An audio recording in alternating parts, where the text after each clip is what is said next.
Okay, we'll try again now. Sorry about that. Or at least I'm not. I'm sorry that it's inconvenient, but no, I don't. I'm not in the habit of editing at all because I'm minimal effort. I'm really. I have very. I think we talked about this a little bit last time, or I've talked to you about it for sure. But I have very little tolerance for things that I'm not 100% interested in.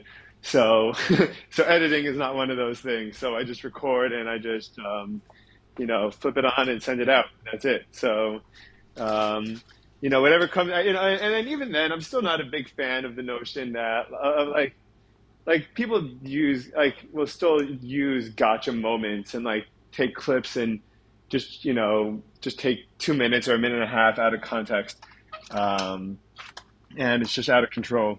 I've been noticing that a lot about my Twitter feed recently. Like I've been I guess through the algorithm, a lot of the podcasts I listen to, people will just take, like a minute or like these Twitter reporters will take like a minute of what these of like a 4 hour podcast or 3 hour podcast, and they'll just take like 30 seconds and be like, he says this about this, and I'm like, he didn't say anything like that, and you get any of the context, but like it made me like watching it. I'm like, whoa, did he really say that? And then I watched it. I'm like, no, I saw this podcast. I saw this episode, and like, dude, you're completely just yeah.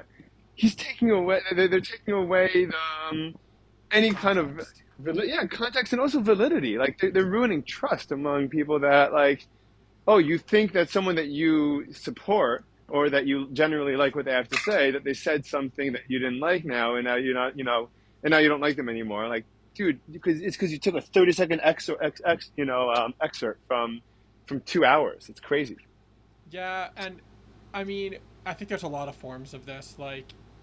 Um, like it's really common, like in the podcast space and like YouTube space, for people to like, whatever, they take like a really good interaction between themselves and their guest and they stick it on as like a short, and like that's trying to like drive people in, and there's nothing wrong with that, but it does create a lot of like it like furthers this, like, okay, yeah, let me watch 30 seconds of it, and then and then like there's an honest version of it, which is like, well, it's me and the person, and this actually is the 30-second back and forth, and the context isn't such a big deal. And then it gets you, this is what the whole podcast is going to be like, and it's like, no, that was the most interesting thing in the entire podcast. Oh man, that happens too, dude. Yeah. Um, Yeah, that happens quite a bit. What do you do? Do you how often do you listen to podcasts or people that you agree with like some of what they say, but not everything? I mean, I'd say a vast majority of the things I listen to are people who I agree with very little of what they say, but some of it. Really? Yeah. And you don't find yourself getting like pulled or swayed as time goes on the more you expose yourself? I mean, to some degree, sure, but I don't actually think that's a bad thing. Like, I have like really strong inclinations to think a certain way and to and to believe certain things, and I know because like I'll see whatever an article and I'll just read the headline and I'll be like, oh, that's so believable. Like, I don't even have to read this article. If you had asked me, I would have already thought that was true. And then it's Yes, like, yes. oh, that's a horribly problematic way of thinking, and I need to do something about that. So, Hmm. yeah. What topics do you generally find yourself listening to that you don't usually agree with? Lots of things. Like a lot of politics stuff, a fair amount Hmm. of economic stuff. Um, What economic stuff do you listen to that you don't agree with? well, I'm like a pretty uh,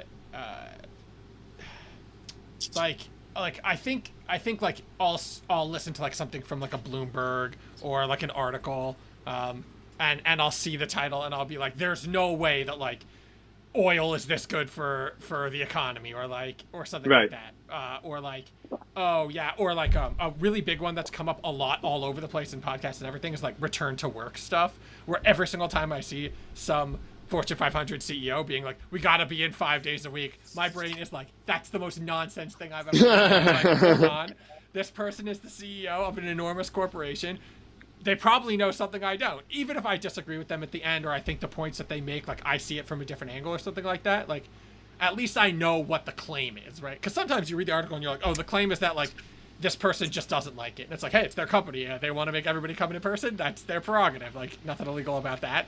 Um, and then sometimes they're making like really good points about like a difficulty with like that they just don't have the infrastructure to like create like meaningful relationships in the workplace because they don't know how to do it. And sure, they could go through all the trouble of retraining all their managers and undoing decades of like the positive parts of office culture, or they could just go back to office culture and like not have to worry about all that. Yeah, yeah, that's really interesting. I'm pretty split about the back to about to the in the office 5 days a week thing, or at least full time or not.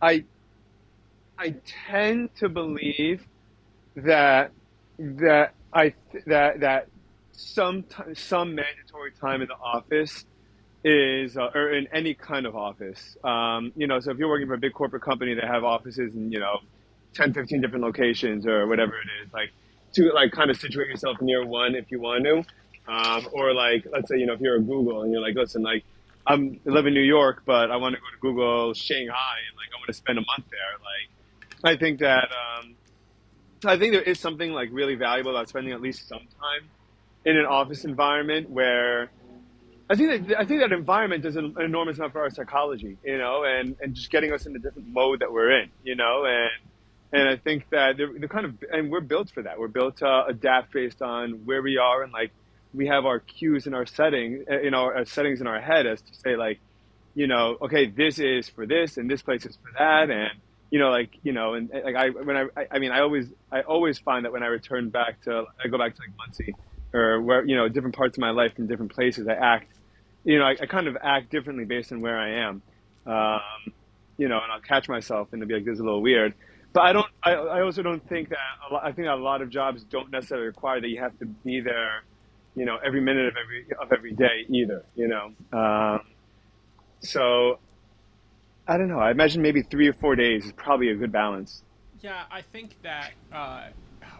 There's two things. The first is that when it comes to like there's a balance and different environments and different people and different like I guess like management styles will encourage like varying degrees of that. But there are certain things which like I know like don't make sense to me. Like, okay, you want to say you have to be in person 5 days a week, fine. But like before like COVID and like people shifting their attitude, there were so many workplaces where the idea that I could come in 2 hours late because I had a doctor's appointment, or I could leave 2 hours early because I had something I had to take care of that was outside of the work realm and still get all my work done was culturally unacceptable, right? Like people were just like, why weren't you at your desk? And you're like, I came in an hour and a half early so that I could get all my stuff done. I worked the same number of hours I otherwise would have. And like, obviously, like as a manager, it's really challenging to know and be on top of what everyone's doing. And it is easier for managers when people are in front of them, no question.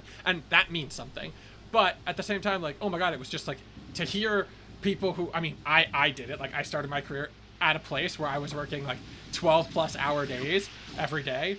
In New York City, and like the grindiest culture in real estate, and the grindiest culture in like there is. And it was just like a huge. And at one time, it was me and my boss. We were the only two people in the office. It was whatever, like 5 in the morning or 6 in the morning or something like that. And like one of the office like head people in the office was walking around. He was like, "Hey, where is everybody?" And we were like, what do you mean? Like, we're here. Like, what do you want? Like, we're here at a stupid hour. Like, why are you asking us where everybody else is? Why don't you wait 3 hours and then ask them what time they come in? And also, it was like 6 in the morning, so like it really didn't feel like it. Like everybody had to be there. Were you were working a job where you had to be in the office at 6 a.m.? No, but I was working a job where I had to be in the office for like 12+ hours a day, and every so often, depending on like like deadlines or if I happen to be working with anyone internationally, like it just made my life better to be in the office at 6 in the morning. Gotcha. Right. So like, let's say I had something, I was like, let's say I was getting drinks with a friend after work at 6 o'clock. If I went in at 8, I just didn't know if I was going to be able to get out in time to do that. So it's just easier for me to go in early. Right. I also had to wear a suit every day. So, did you really? Well, or like a blazer. I don't know. I don't know if that would bother me so much. Did that bother you? Not even a little. And every time I talk to any of my like friends who are in like tech, they're like it looks like they're gonna come to tears. They're like, you had to wear a suit, like as though I was like being tortured. And I was like, first of all, I look a lot better in a suit. So does like most people. Like it artificially gives me nice shoulders and stuff like that. And I was just like, and I felt like I looked good and I felt good, and I had absolutely no problem doing it. I could do it again. Like it was a little annoying because like it's expensive to upkeep a wardrobe like that, but I liked it. It was great. Presumably you're making enough money in those jobs that you should anyway. You Yeah, should be able to that keep a certainly wasn't the wardrobe together. case, but presumably yes. Yeah, presumably. Well, I think a lot of the world runs on presumablies that aren't necessarily the case, right? Yes, absolutely. But I love it. Yeah, I don't know. And then I have a lot of friends, and I'm sure you do too, and I'm sure we have a lot of common friends that they also have the I have to be online when I'm not working thing, which drives me bananas. Like they don't have work to do, but like their boss expects them to like show that they're online. So like instead of actually like doing anything productive with their lives, or like acknowledging like, hey, we hired you to do a job and like you did it and good for you. We're very happy about that. Like no, you have to be situated in front of your computer for X amount of hours, whether there's work to do or not, and like you don't like your time is not your time, and like and so people will spend, and so instead of getting out or going for a jog or doing groceries or even potentially helping with your family and kids, or anything, like you're just like, I got to sit in front of the computer today for another 6 hours because my boss is going to yell at me if I don't, even though I don't have work to do, and that also is preposterous to me. That's one of the things that really drives me crazy about like more corporate type of businesses. It's funny because given so many of my other attitudes towards like more corporate types of businesses, I think a lot of people would be like, "Oh yeah, I'm totally going to agree with that," and I do. But I do hear the arguments around like where like if you're not the kind of person, if you're the kind of person who's going to say, "Well, I don't have that work to do, so I'm going to step away to do something else," you're you also might be the kind of person who like isn't taking all the opportunities of when you have that free time to like better yourself for your job or better your job. And like I think there's a big conversation about like how reasonable an expectation is, and I think that people in our age demographic tend to say that like absolutely not, you don't own me just because you pay for me. But for a long time, like that was more the corporate culture, where it was like, hey, if you're here, you're working, and if you don't, and if you whatever finish the expected work, you just find more work to do or make more work to do or improve a process or whatever, read something that's outside of your frame, or all those other extra work. Like there's way more than 40 hours of work to do it, like any job, right? Like no job is actually just 40 hours. Now you can figure out how to do it in less hours and not do more, or you can figure out how to do it in more hours and get blamed for not doing things fast enough, right? Like it becomes this like big complex like IO psych conversation for me so fast, where it's like, okay, yeah, let's break down like the human So let's psyche so of so this topic. yeah let's actually I would love to talk about that a little bit, for sure.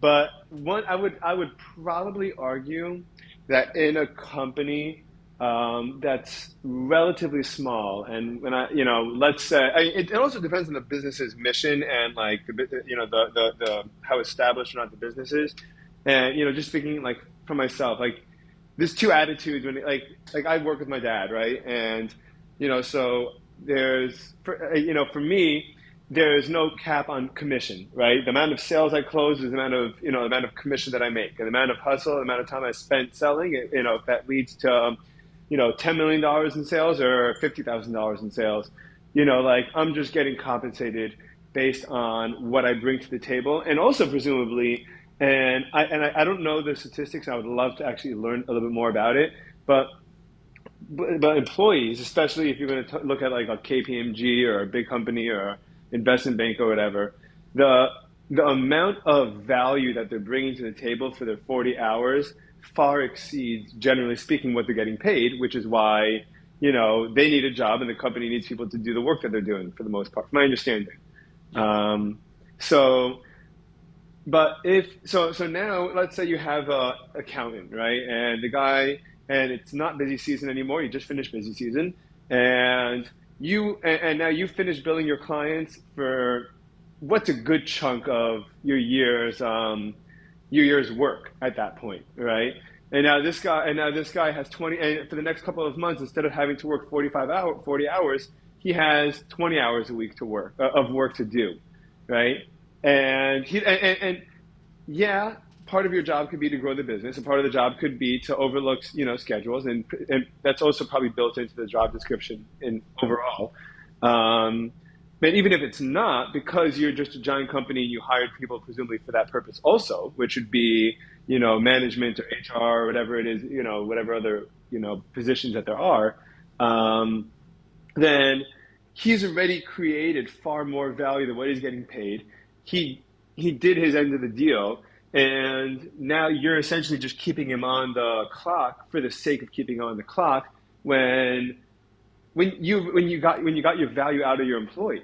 If you're a smaller company, then presumably there isn't different branches and different people with different responsibilities. You have to wear more hats, and you say, listen, I understand that now that accounting's over, it's fine, but now we got to get more clients because we got to grow the business and make more money, and you have to afford to hire new employees and stuff like that. And so now your responsibilities are going to be a little bit more all encompassing, and so we need you to do more in other areas as well, and that makes sense. That makes more sense to me, as opposed to that accounting case I talked about earlier. What do you think about that? No, I think you're 100% correct. And like like a little bit earlier in what you were talking about, you were describing that like you imagine that this is different for different jobs at different size companies, and I think you hit the nail on the head, right? Like accounting is a phenomenal, like tax is a phenomenal example. Like they are working well over 40-hour weeks on average during the busy season, which is a lot longer than I think people realize. And It's they like still half the have year. yeah, it's happening. And like there's multiple busy seasons, and depending on like who your clients are, like their Yeah. end of year could be like anyone's end of year could be any quarter end. So like you really can be like fairly busy all the time. That's fine. You still need like some amount of downtime and some amount of time to deal with other admin stuff like that. But I just don't think that the balance is like equitable across the situation, because it comes down to the perception of your manager. If your manager says yes, and when you're not when you're not on busy season, I'm not sitting on you, so you can watch Netflix at your desk for 6 hours a day, and then there's a question of like why do I even have to be at the desk if I'm just watching Netflix? Right. The other question becomes like, well, like, even if I'm at my desk, and even if like I could be slacking off for 6 hours and I only end up slacking off for 4 hours, like you're still getting 2 more hours of work done than you otherwise would have. And also like it just comes down to like how much hand-holding people need. And I think if you ask like different generations and different Oh people who are yeah. at various stages, they will like have a very strong opinion about this. Like some people will just go, yeah, it's a horrible work ethic of like younger people, and some people will be like, yeah, it's that older people are much more married to their jobs, and then there's a bunch of rhetoric in between that. But I think that a good manager acknowledges, like a really good manager, like a people manager acknowledges these things and doesn't pretend like they don't get it, right? Like this isn't a particularly complicated concept when it comes to like you and your direct reports experience, and yet like direct reports have a hard time talking about this, and managers have a hard time dealing with this, where instead of saying like, you're right, let me help you find really valuable work, or you're right, because we asked you to work 80+ hour weeks during busy season, I'm actually acknowledging and like, yes, I want you to come in every day, and yes, I want you to be effective, but no, you don't have to come in the same number of days, right? We were just talking about work from home.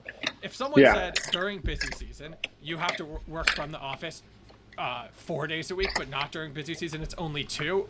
There's arguments around why like the extra time that you spend commuting might be better spent just getting work done during busy season. But aside from that, like that, I think is the thing most people would be like, fine, I accept that. But then when it's Sure. not busy season, they're like, this is great. I have like much more flexibility in terms of travel and how my days are spent, because I don't have the same level of like priority work. But when you turn it into a thing where you're like, actually, I'm gonna sit on you and I'm gonna make you do all this work every single week, like that's how burnout happens. Like it's just that pace seems like next to impossible to me to keep up. But again, it's industry by industry. We've sort of like keyed in on like accounting and tax to a degree. Yeah, yeah, totally, totally. And in my own experience, for example, I actually had a very good friend when I was living in Seattle. One of my roommates, actually, he's one of my best friends, Ari Mendelov.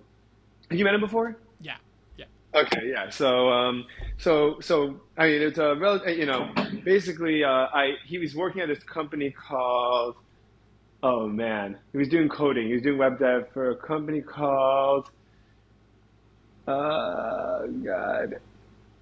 I don't remember what it was called. It's going to come to me as soon as I stop remembering. But he hated the job. Cognizant, that's what it's called. And he was based out of Chicago, and he hated it. And I called. It's very very corporate, very structured. And I wanted to move to Seattle, and I called him. I was like, dude, I would love for you to move with me. I was like, he's like, well, I got this job, and I was like, well, um, what if I hired you? I was like, we need, I was like, we need someone to do web dev. I want to build up a website. I want to get good content. Because the medical equipment world is a very small industry, and it's also a very old industry. There's very few young people that are conscious of today's business practices, and especially the value of web real estate as opposed to in-person real estate, and how much more potential there is for sales and business and growth. And I was like, and no one's taking advantage of this, and I would love for you to help us get there. So we hired him, and he took all his sick days, took all his took all his vacation days. Everyone in the business thought he was like dying, and on his team thought he was like dying because he took like a month of like sick days like in a row, and then they're like, "Are you okay?" And he's like, "It's personal," and that was the end of it. Um, but so then we worked on this project together for probably 8 months, um, and towards the end of it, he finished the site and he finished all the back end coding and he finished the front end design and we liked everything that we were doing, and he had pretty much finished. And part of our negotiation at the beginning was that I told my dad in order to convince my dad to hire him. I was like, I'm so sure that this is going to be so valuable. I was like, until you're convinced of it, you could take my salary and split it in half. I wasn't even doing sales yet. I was a salaried employee at the time, and I was like, take my salary, split it between me and him, and as soon as you see that it's got the value he's bringing value to the table, then you'll pay him as a full time employee. He's like, sure.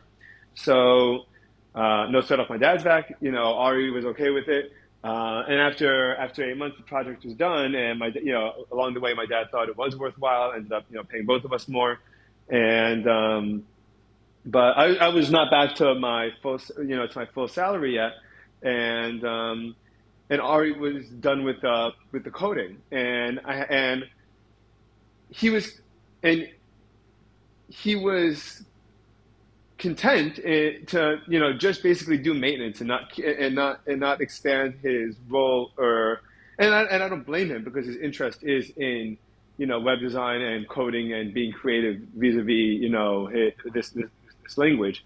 And I had to sit down with him, and it was a super super difficult conversation. I was basically just like, dude, like, I love you, and I'm not gonna leave you hanging. I'm not gonna fire you. I was like, but you can either kind of step up your role and do more for the business, or start looking for something else to work on. Because I was like, at the end of the day, like, there's not much else for you to do at this point other than expand your role or go somewhere else and do this or something similar for another company. And it was a very difficult conversation, but it got down to, like, you had, like, as a business, I was like, you did what you had to do, and, like, at this point, like, what's the point in paying you and keeping you on if if the reason we hired you is finished and you don't want to do any additional work, you know? I I think it gets really. I think you like really get into this like complicated aspect of like how does anyone decide what to pay someone, and especially for things over time, right? So like how much should you have to pay this guy built this thing, right? And you wouldn't have made X number of dollars without it. So do you pay him X number of dollars? Do you just pay him what you wouldn't have made without it, or some nominal amount smaller than that?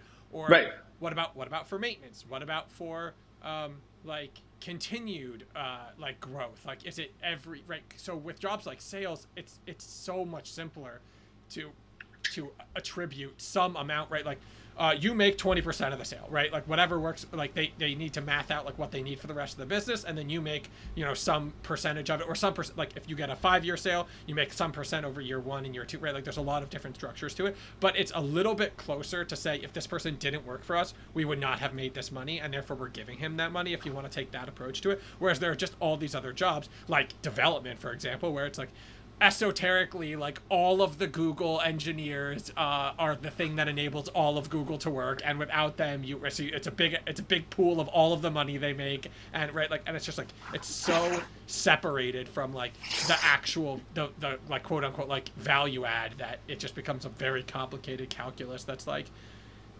really difficult to justify on one end or the other, and it's mostly like guesswork. And I mean, some people are really rigorous with it, but like a vast majority of the industry is just like, well, I'll pay you this because the next person will pay you this, even if like they won't make enough money. Or because they don't want their employees to be either poached by by other Yeah, competitors yeah, or to do their own thing, right? yeah. Now you're factoring like, oh, the cost of replacing an employee. Oh, it's worth me paying this person X number more because it's going to cost me this amount in not having a person for this long, or this amount just because like, you know, the time and paperwork to hire someone. Like this stuff just gets really like really muddied really fast. But it can sometimes just be distilled like it was in your situation, where it's like, hey, we can't justify a full salary if you're not going to do more. And especially at a smaller shop where it's less like, well, there's an infinite, right? Like by the time you finish, you know, building this part of the website, there'll be another part of the website that needs like full revamping or something like that, right? Like a big enough business. Right. And by the way, if that was the case, then I'm sure we would have kept it. You know, I'm sure we would have kept it on, and that would have been the end of it. You know, but I mean, we've only needed minor tweaking up here and there, which we paid, which we paid him or other friends to do along the way, and it's been a couple hour jobs, and that was the end of it. You know, but Yeah. so, but yeah, I totally get that. And then yeah, and like you were saying, I mean, it's so I just read a book called Breaking Twitter by a guy named Ben Mesrich. I don't know how to pronounce his last name, Mesrich or Mesrich. And he's a pretty good. He's a very good dramatic writer. He does a really good job, like hooking you in and keeping you engaged and entertained. And he writes his books like a movie, in the sense that he's constantly cutting scenes to different characters and different plot lines, and then like but keeps the same storyline going the whole way. But part of but a big part of the story was obviously famously having Elon cut like 75% of Twitter's employees, and the fact that it seemed overall pretty fine day to day. Like there may have been tweaks, there may have been things that if you really knew what you were looking for, you're a really heavy Twitter user or coder, you might have noticed. But I think that for the majority of the world that we're using it, I don't think they really noticed there's much of a difference with the 75% of their employees gone. And it makes you think, like how many companies are operating like that? How many businesses are operating like that? I mean, there's research out there that suggests that like 80+% of jobs are like totally not real. Like they're basically like unnecessary. So yeah, what do they mean by unnecessary? It's a bit of like a clickbaity way of saying it. But like there are just a lot of jobs like what does an HR professional actually do? Oh, we need structures in place to like help us manage our people. And it's sort of like, well, yeah, yes and no. Like if people just sort of like manage their people appropriately, like some amount of what HR did wouldn't be necessary.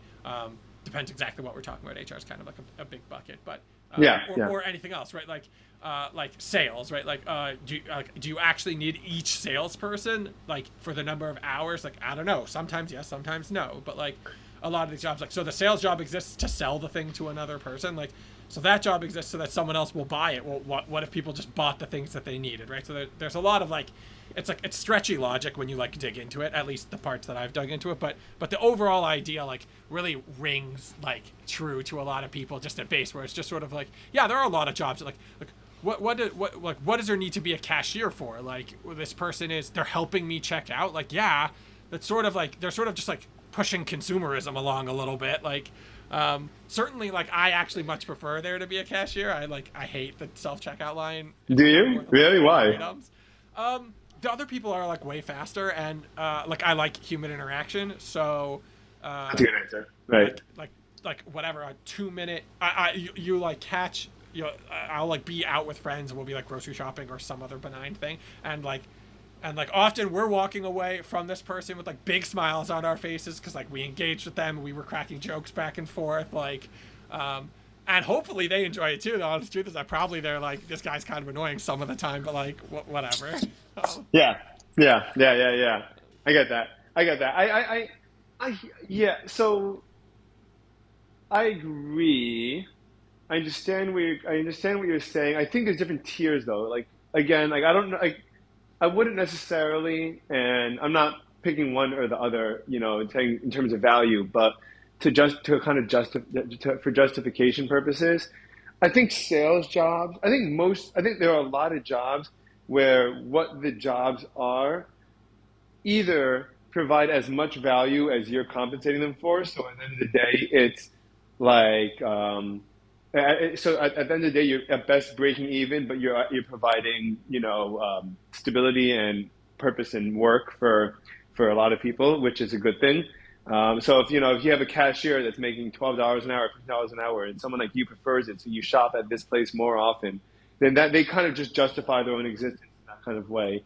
Um, Yeah, but that's like kind of a hard thing to actually get at, right? Like how many people are actually doing it, and if everyone got rid of it, would I just get over it? So there's like a lot of complex pieces of it, and also like um, I think in like an oversimplified economic context, like I believe very strongly that like there's two ways people get paid, and that's like what it would cost to replace them, and it's what the value that they're actually adding is. And in reality, like it's usually some combination of those two things. It's not like exclusively one or the other, but like so a lot of times when someone says like I'm not making as much as I should, it's sort of like, okay, yeah, let's say you're a software developer or a data analyst or something like that, and it's like how many dollars of value are you actually bringing? And like that, they don't know the answer to that question, and it's very complicated, right? Like, and it's sometimes the product people know the answer to that question. Sometimes the product people don't. So like, yeah, it really is like, especially in like the tech world, like it really is very complicated. But at the same time, like if the tech is allowing the salespeople to sell X number more, it's like, yeah, but you don't actually know what that number is. Like it really is just like this massive variable that's like very difficult yeah, to totally, very adjust difficult for. to pin down. I think that sales is probably the easiest type of job to justify its own Yeah, existence. yeah, because it's very direct. Um, yeah, because it's as direct as it could be, and no one ever, because sales jobs tend to be, if any base salary, very low Yeah, it's base, nominal. and right, and it's pretty much just for like the absolute bare necessities of life. It doesn't even necessarily cover a mortgage, by any means, or rent. Um, Yeah, I mean, you but have to be very. I mean, when you're very good at sales, I'm dude, preaching to the sales. choir, but yeah, It's no, well, yeah, but the truth, it's funny because I just, if I would not do sale. I think everything in life is kind of a variation of sales, or to get anywhere requires some kind of variation of like selling yourself or selling or convincing the world that something about you has value that they should participate with you. Whether it's podcasting or anything creative or actual sales or even yes, selling yourself as a certainly manager or whatever. to some degree for sure. Yeah, exactly. And I mean, and so I mean, if a salesperson for them, like it, yeah, I mean, it's if you have a salesperson that works, I forgot what company. I think it was Greystone. There was a mortgage brokerage company that apparently, and I think it's a pretty popular model in that industry. It's that the loan originators, the people that come up with the loans. So, from my understanding, and I'm sure you know more about this than I do, but so for let's say a commercial loan, that requires a significantly larger sum of money to be borrowed than a residential loan. You have originators that are kind of brokers between a variety of banks and the customers that want to get this big loan, and some of these loans could take several years to close. I mean, like it's enormous sums of money. And so what this company, I think it was Greystone, but other companies too, I'm sure, would do is they would give you basically a loan of a salary that they know that takes time to close deals, and they know that it takes a couple of years to get the ball rolling, and you can choose kind of like what your salary is going to be. It could be $50,000, it could be $150,000, but when you close your deal, you pay the company back from your commission and so it's basically that the business is just extending a loan to you to live everyday life until you bring value to the table, which Oh, is that's a super interesting. interesting way of thinking about the way that you deal with with your workers or employees. Yeah, yeah, that is extremely fascinating, and I think a little bit gets Have you heard of into. that before? No, I've heard of things like that in terms of like, right, like people could get advances, right? Like it's a functional Yeah. advance. It's just like there's risk involved in this advance, so like they want like points back on it. But I hadn't heard about it for loans specifically, but it makes a lot of sense. I mean, there's definitely a lot uh, Because of one deal could be jobs. one deal's commission. I mean, if you're making 2% commission on a $15 million or $100 million deal, I mean, that 150,000, even if it takes you 3 years to close, that 150,000 or 150 or 250 or $350,000 salary for the 2 or 3 years, and you'd have no problem paying that back if you're closing at 2% of of a $50 million deal. Yeah, I mean, there's definitely like a lot of like there are like off the top of my head, like that's how like a hand like that's how some like that's like how some things in real estate work, right? Like staging an apartment, you take they up like a lot of like one of the like more innovative things that real estate brokers will do is like they'll pay for the staging and they take it out of the closing costs. So ultimately, if they don't close, they don't get the money back, right? So like they have Yeah. a proper loan, or they have like an actual loan department where like you can they'll lend you money so that you can stage it or pay for the staging, and then like it's a When you proper say loan. stage, you mean basically decorate the apartment for Yeah, when people yes, come to see it? yeah, decorate the Gotcha. apartment, which like mathematically in general pays to do, right? Like if I stage the apartment for $5,000, I'm like the likelihood that someone buys it for like far more than $5,000 like is statistically true, so it is worth it. But a lot of people are just like, I don't have like, I'm already like dealing with buying or selling a house, like I don't have so much liquid capital to just be throwing at this thing, and or they don't know that it's like actually worth it. So there are like I've seen other manifestations of like a very similar concept where it's just sort of like we know this will pay off, so we'll deal with the loan part of this as like almost like part of our like vertical integration and like larger context for business. Going backwards into what you said about like everyone is kind of a salesperson, right? To even like minimally like Yeah. you're selling yourself. It's funny because I was talking to a friend of mine last night, um, and we were talking about like paying actors and method actors, and like, well, if they're really just like being the person, like do people get paid to be themselves? And And the answer is yes, by the way, yeah, well, I said to him, I said no one pays me to be me, and he said that's quitter talk, and I was like, okay, no one pays me to be me yet, and I was like, okay, that's it, like that's the new life motto. The idea is like I get think. someone to pay me to be me. That's the goal, right? And like do Yeah, but also no one's selling you for $50 million box office opening weekend. So, correct. there's that too. Yes. Where even if you're just yourself and you're not doing any work, like you're getting paid because you're bringing a lot of value to a company and you're getting a portion of the value you bring because without you, presumably they wouldn't be able to do it. Yeah, or and various like obfuscated like angles of that where it's like, yeah, maybe they could have gotten another person, or they could right, or you're not actually bringing that much to the table, it just looks like you are, or like a thousand other things, right? Yeah, definitely. Yeah. um Okay. Anyway, so yeah, you're saying you're yeah. saying not yet, quitter talk. So those are your new aspirations. You're gonna sell yourself.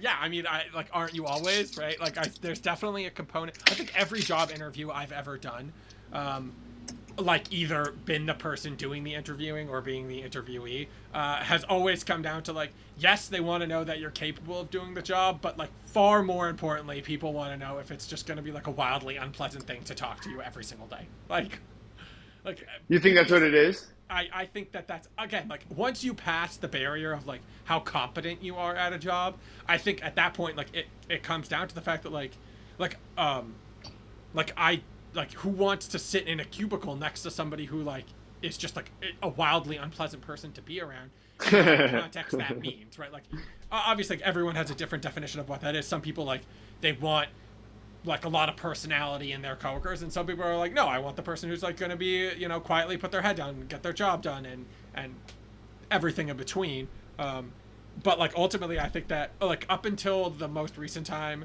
like I'm currently unemployed, right? So like up until this time of me looking for jobs, like it was always about the interview, right? In the interview, they're like, okay, what's like can you do this task that we're asking you to do? And then after that, it's all questions about like oh how would and then like some questions like how would you solve this problem, which is really just like an exercise in like corporate double speak. And then after that, it's like they're trying to get a view of your personality, right? Because they're about to like hire Good you. at corporate doublespeak?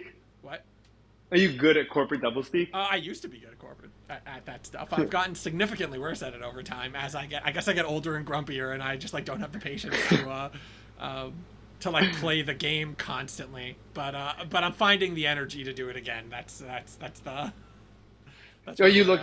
looking for corporate type of work, or you don't really care? Is there anything Uh, in particular you're looking for? no, I mean I've spent like a lot of my career in like various like really different sized companies, from like international enormous real estate companies all the way like I worked for Facebook, I worked for um, companies through their IPO process. I've worked for Hmm. companies that like were 5 people. So like I've had a lot of different experience in that space, and the reality is that like none of them have like leapt out at me as like the biggest as like, oh, I always want to be in this space. There's some more stability in like bigger corporate places in a lot of ways. um, but what, like I'm happy for like whatever the next challenge is. I just, for me, it like I I've talked about this for years, and I think I'll talk about it for the rest of my life. Like what you do almost matters less than who you do it like with and for. Like because a bad manager can take an otherwise like an on paper boring job and like make it something, and a good manager can take the greatest opportunity of all time and ruin it, right? Same thing with bad Oh, sure. coworkers and stuff like that. So like, Yeah. I have not looked at this statistic since around the time I graduated grad school, but the statistic that was floating out there at the time was, and I talk about this all the time, so I might have even said it last time, is like 60% of people quit their job, and the number one stated reason is because of their direct supervisor. And so like that tells you that that is a problem. Either they're lying about this to some degree, which is not impossible, or it tells you that like mostly it's management, right? And sometimes they're like blaming their managers because they can't get a raise and other things like that. But even including all those things, like it definitely means it's very important, right? Like it, if the person who's managing you is doing a bad job to your standard, then like you're unhappy and you don't want to be there anymore. Enough to Yeah. actually go find a job, which for most people is like a terrible process. It is. Yeah, I mean, there's been, I mean, it hasn't happened super recently because I've kind of changed my outlook on it. But for the first probably 6 or 7 years of my career, I've had one foot in and out of the door. Probably the first 4 or 5 years, I'll say. I've had one foot in and out of the door because I was just like, I just want to see what something else is like. But then, and first of all, finding a job sucks. It's horrendous, and especially because I have I don't have an attractive resume for corporate, for companies. Whether it's the creative writing literature degree, whether it's the medical equipment, which is the most niche business that like is the least translatable. Like if you just talk about overall industries, there's very little relevance to any kind of industry that I'd be interested in, potentially going back into.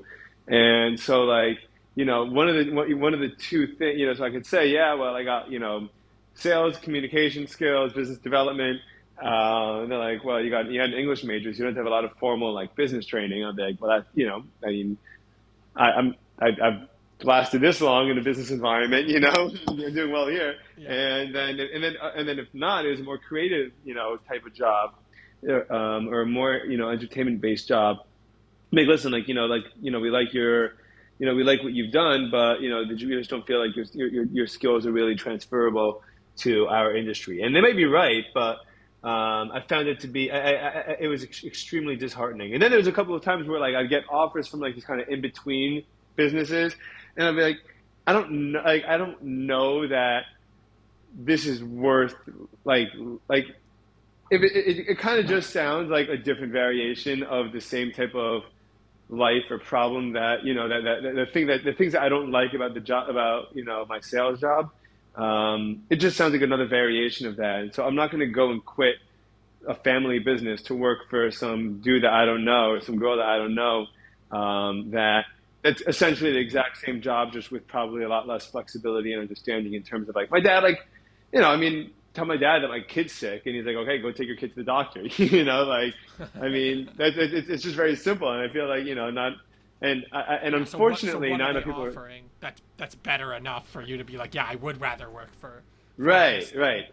And like, right. and there are answers to that question. They're just like they're not clear, and they get more and more subjective the more, right. Oh, it offers you potentially more opportunity because once you have a slightly more corporate thing on your resume, you might be able to get an even more corporate job. And it's sort of like, okay, is that actually the goal? Like, is the goal to get like, right? Like, I have Facebook on my resume, which I can guarantee helps me get interviews. There's no question about it.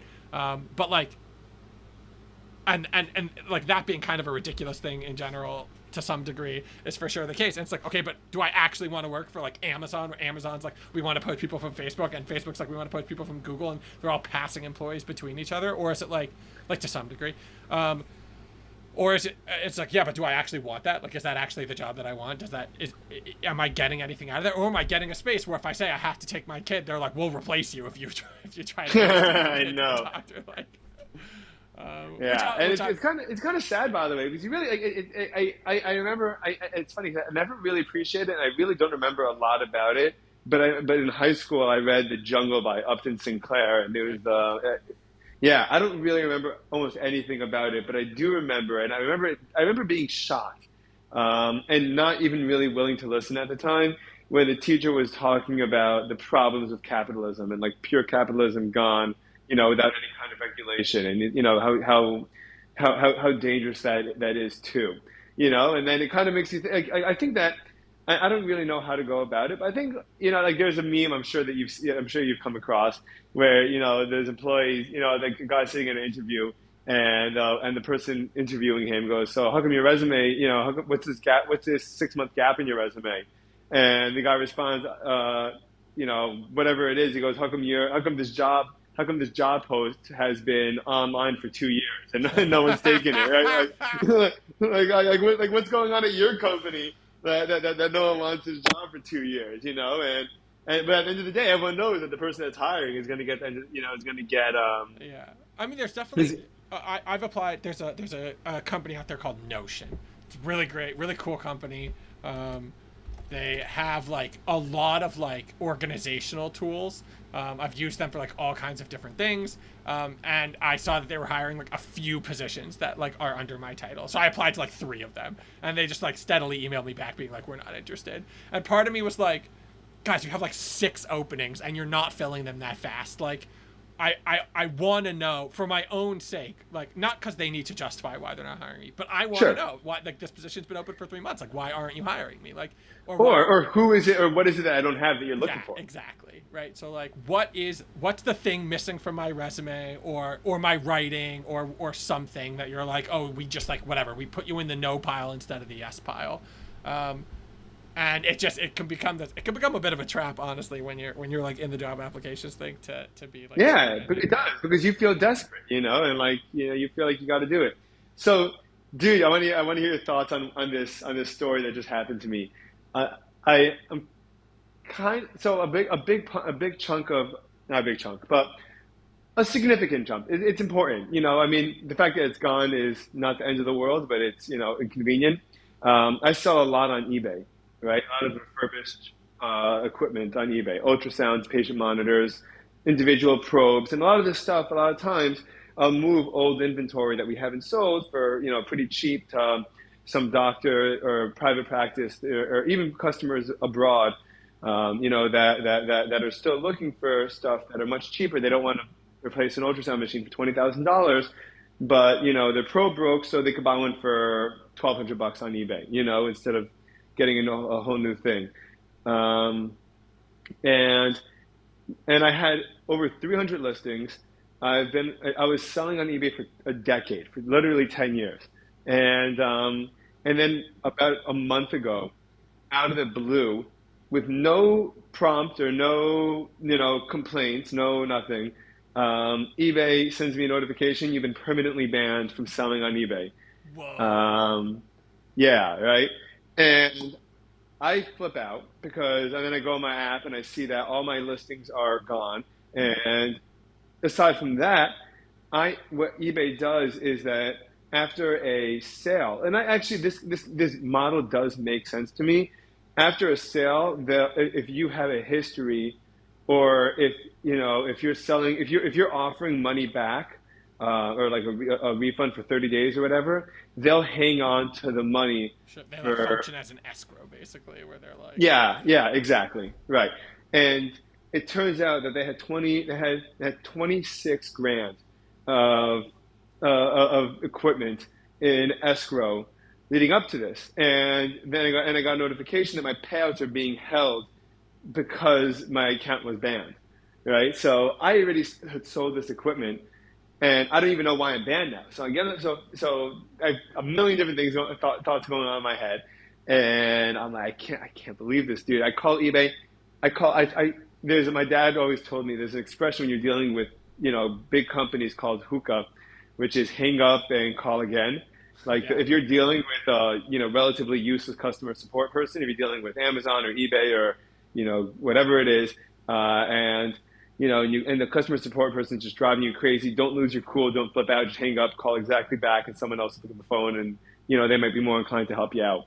So I probably spent 3 or 4 hours on the phone calling about 15 different employees and speaking to a couple of managers, and they insisted that not only am I permanently banned, but I was like, can you tell me what I did to get banned?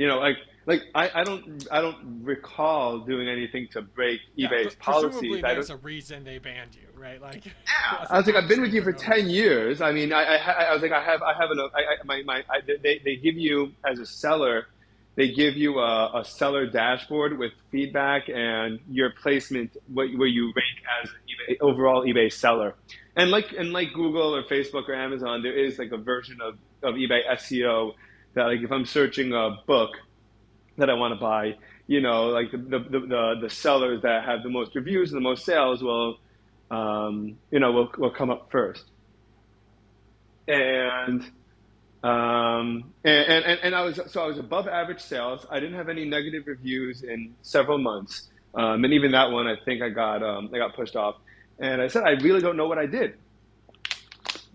I was like, it throw me. I was like, this is my lifeline. I have 300 listings. I mean, I made it sound more dramatic to them than really was in person. But I was like, I have over 300 listings. I have there's an enormous part of my business, and I was like, and I've been with you guys for 10 years, and I have only positive reviews. You can't tell me why I got thrown off. They're like, no, we can't tell you. I said, why not? They said it's our policy. So I hung up. I called back. And I'm like, why not? They're like, it's our policy. I'm like, why is that your policy? They're like, because then you can't circumvent the system in the future. I'm like, I'm permanently banned. There's nothing for me to circumvent anymore. Like, if you tell me, like, hey, you shouldn't have sold a defibrillator, and you did, and so now that's potentially dangerous, and so you have to take you down. That's fine. I get it. I know what I did wrong. I was like, you're the equivalent of sending me to prison without a trial and without even telling me what I did wrong. You arrested me without telling me what I did wrong. And they're like, well, that's eBay's policy. Sorry. And then hung up the phone. Um, so I called them another time to find out what happened to this 26 grand that's being held up. And they said, oh, because your account's been permanently banned, we reserve the right to hold on to your money for up to 180 days. Um, and that's it. And I can't do anything about it. I can't escalate it. I can't appeal. I can't fight. And whenever they choose to let my money go, is when the case is, and that's the end of it. What do you think? Yeah, and there's probably something buried in there. There's probably something buried in there that like they can keep the money.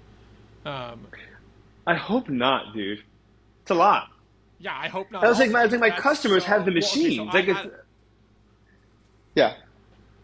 yeah, you can't get it back. They're like if you were really lucky, a customer would be like, oh, I understand.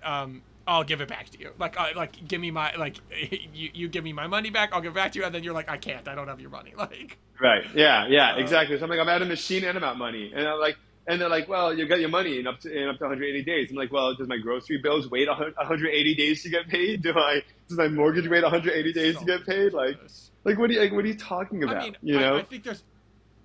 I think there's a lot of crazy things going on here. Or crazy's maybe a bit of a reductive word, but like there's a lot of like nonsense happening here. The first is that like given a specific style of why, like, let's say they thought you were fraudulent and they're like, okay, we banned you and we're not telling you why.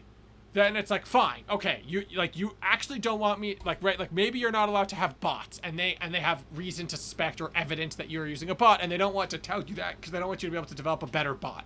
Fine. Right. But in any other in a scenario that doesn't fall into that, like it's just bad. It's a bad business. It's a bad customer service model. It's scary, and just the fact that they're powerful enough gives them the right to do it, and nothing else, right? Like, Right. It just feels like massive bullying is what it felt like, and just for the sake of yeah, it, because again, it's for sure bullying, right? Like, and I like fine, maybe they technically have the right to or legally have the right to be a bully. Because they're big enough power, but like this is exactly what like consumer protection laws are supposed to be for, right? They're supposed to be that like you're a single person. Now you work for a business, but you're a small business, and they're eBay, like a company that everyone has heard of, and they can just go, sorry, bye. And to them, $26,000 is basically irrelevant, right? Like, but to you, yeah, $26,000 could be like, I don't know, your operating budget for the next 2 months, like. yeah, yeah.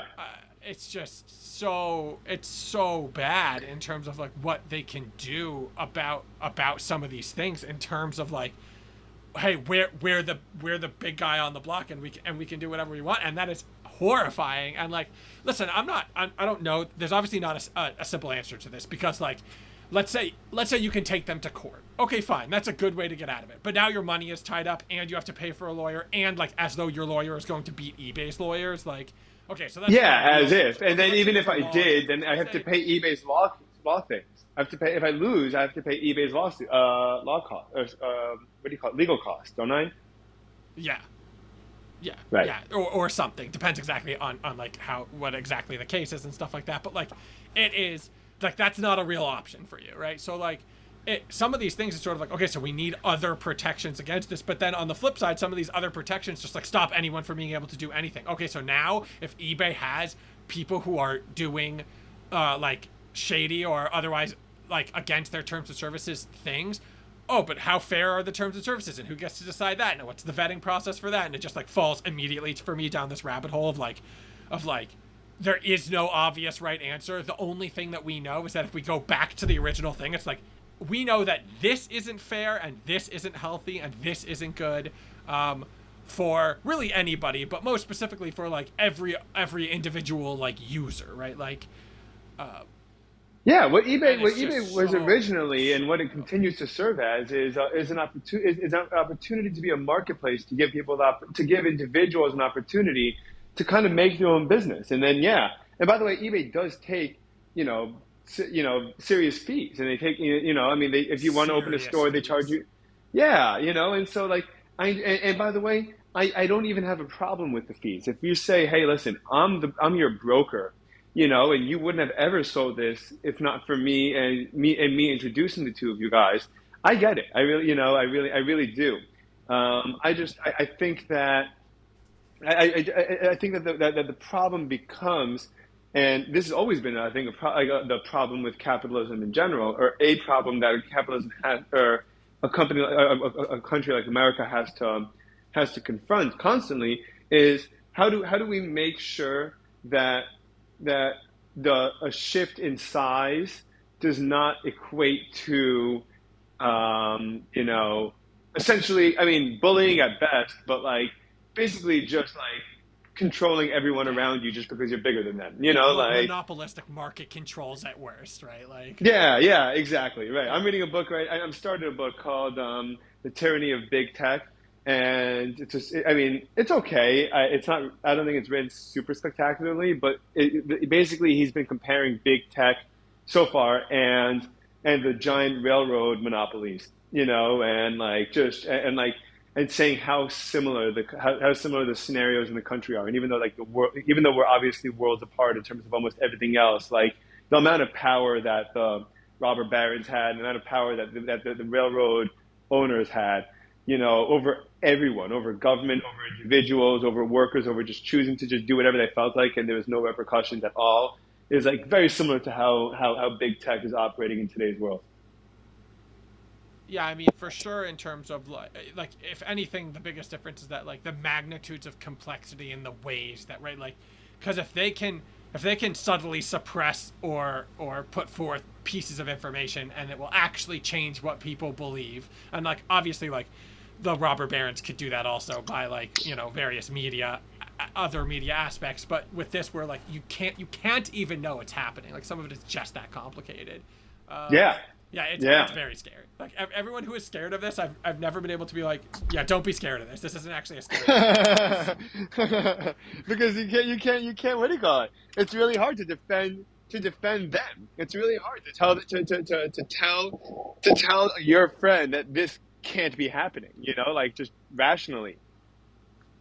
It's very Yeah, difficult. but and also like it's a lot of like what do check like how can like what do checks and balances look like, and also like the world is so globalized and so complex that like reasonable checks and balances like basically can't exist on like an individual basis, right? Expecting one person to like, oh, you don't want to use eBay because they have bad terms and services, use something else. First of all, maybe there's not another option. Second of all, like I'm not qualified to read the terms and services. Like, Yeah. okay, when I lost my job, um, I had an FSA account, a flexible spending account, which is for anyone who's listening and doesn't know, is like a special kind of like pre-tax. They take money out of my paycheck, an amount that is defined by like any number of things, and it goes out of my paycheck, and it can be used for like a set number of things, but it's pre-tax money, so I don't have to pay the taxes on. It's most commonly used for like various medical things, right? So Okay. I bought my knee brace with FSA money. I pay my co-payments on like with my FSA money. So at the beginning of the year, I was like, okay, I think my medical bills are going to be around, like, just for conversation's sake, let's say I said $1,000, and so I put $1,000 aside. And then when they let me go 6 months into the year, they were like, okay, for no reason, right? Like I was like, oh, like not for a specified reason. They were like, we're eliminating the position, and I was like, okay. And they were like, yeah, we don't Is have that to pay considered is you. that is that considered without cause? Um, No, it's not considered without cause. And also, I'm in an at-will state because that's how, like, I think 48 states are at-will. So, like, they can fire me for no real reason, Okay. Yeah. just legally. And so, basically, I was like, okay, well, what do I, like, how do I get my FSA money? And they're like, actually, the way that this works is that the company put $1,000 into the account, and then we were paying ourselves back out of your paycheck. And, and you don't get access to what was already in, what you had already paid for, because we put the upfront money. And I was like, wait, that can't be right. Like, because I said I was gonna give you $1,000 and there was $1,000, and you put the $1,000 in there, and it's my money, right? You've already taken more than $1,000 from me to pay for this. I can't, like, spend that money. They're like, no, you can only spend it up to the day that we let you go. And I'm like, nowhere in the paperwork was that properly explained to me. Like, I'm sure it is in there somewhere, and this is not the first job that I've had that's had an FSA account. This is not the only way I've seen this handled. They're like, there's a couple ways of handling it. This is how we do it. And I'm like, if you told me that at the beginning of, and they're like, yeah, it works in your favor, because let's say you put the $1,000 in and then you quit the next day, but you had already spent $1,000, we don't get that money back. And I was like, okay, hypothetically that makes sense, but also, like, I didn't know that, so I can't game this system around this magical knowledge that only one of the two of us had, and there was literally no recourse. I got zero of the dollars back. There was nothing I could do about it. Extremely frustrating. And I was just like, wow, this sucks. Like, what is wrong with you that you think that, like, the way to do business with someone is to, like, in addition to the fact that you were letting me go for no reason, you are also now taking away my money that was otherwise supposed to be spent for medical things. And, like, there are all kinds of medical things that, when at the end, a lot of people end up not using all their money at the end of the year. They're like, shoot, what can I spend this on? And you can spend it on, like, a lot of good things, like vitamins and and Benadryl and Band-Aids and like all these things qualify. It's a really great program in theory, but in practice I was sitting there like, if you had told me that, I could have bought $1,000 worth of Band-Aids and donated it to charity for all I wanted. Like, but instead I got stuck with this like hole in my pocket, and it was Yeah. just, and I was just like, and it really felt very similar to what you're describing, where it's like there is no recourse. Technically, they've written it somewhere, right? Like technically, in eBay. Wait, dude, I'm sorry. You they wait, dude, can I'm sorry. keep You the cut money for out. 180 days. Yeah, you cut out for the last bit. So you said you stuck with this hole in your pocket, and what happened? Oh, hold. Yeah, you're now you're cutting out for me. Hello, can you hear me now? Better, Yes. better, better. Awesome. Sorry, you said yeah. So now you're stuck with this hole in your pocket, and there's just no, and they don't care. And it's Yeah, and it feels exactly the same as the thing you're saying with eBay, where it's like somewhere buried in their terms and services, it says like the exact way which would like they won't have to give you the money or how long before they have to give you the money. Also, like an institution as large as eBay is likely doing something with that money in the interim, like making Right. money off of it. That's what I was telling Um, my dad. Also, I was like, Pop. I was like, the reason why they're hanging on to it is because they could make like, yeah, you could turn 26 grand into a lot of money in 6 months if you want. And yeah, if you're doing even if you're a little smart about it, you know. I mean that's the whole business model of Venmo, right? Like the reason they don't have to charge you anything is because A, they are not technically responsible for any of your money. They could never give it to you, and that is legally what you've signed up for. But independent of that, they're doing stuff with your money in between transactions. That's why like they want you to leave money in Venmo. I have $300 in my Venmo account right now, and they're doing something with that money, right? Like it's invested somewhere. They're doing like liquidity work with it or something like that. Like that's absolutely part of their business model, and if for them it's their whole business model. But certainly for a company as large as eBay, they are likely doing something with that money, I've heard and a they lot can of just companies are like that. By the way, yeah. I've heard car leasing, car sales. I heard a lot of businesses use just the financing as a system to just create more money. Yeah, it's. I'm not an economist. I will never pretend to be, but I often feel like and express that like I think one of the fundamental issues with there's something wrong with our economy if it is more beneficial to be a financial institution than whatever you're actually selling, right? Like every Target, Kroger, everyone has a credit card because they want all that money and it is worth it for them to orient their whole structure around that or add it as like a significant piece. And it's like if it's worth it for everybody to do this, like we're doing something weird. Like this is a very weird thing. We're doing something like just doesn't sit right with me. Yeah. Well, Yeah. by the way, it doesn't take an economist to know the answer. The answer is pretty simple. Most Americans have credit card debt, Yes. and most credit cards have anywhere between 18 and 25% interest.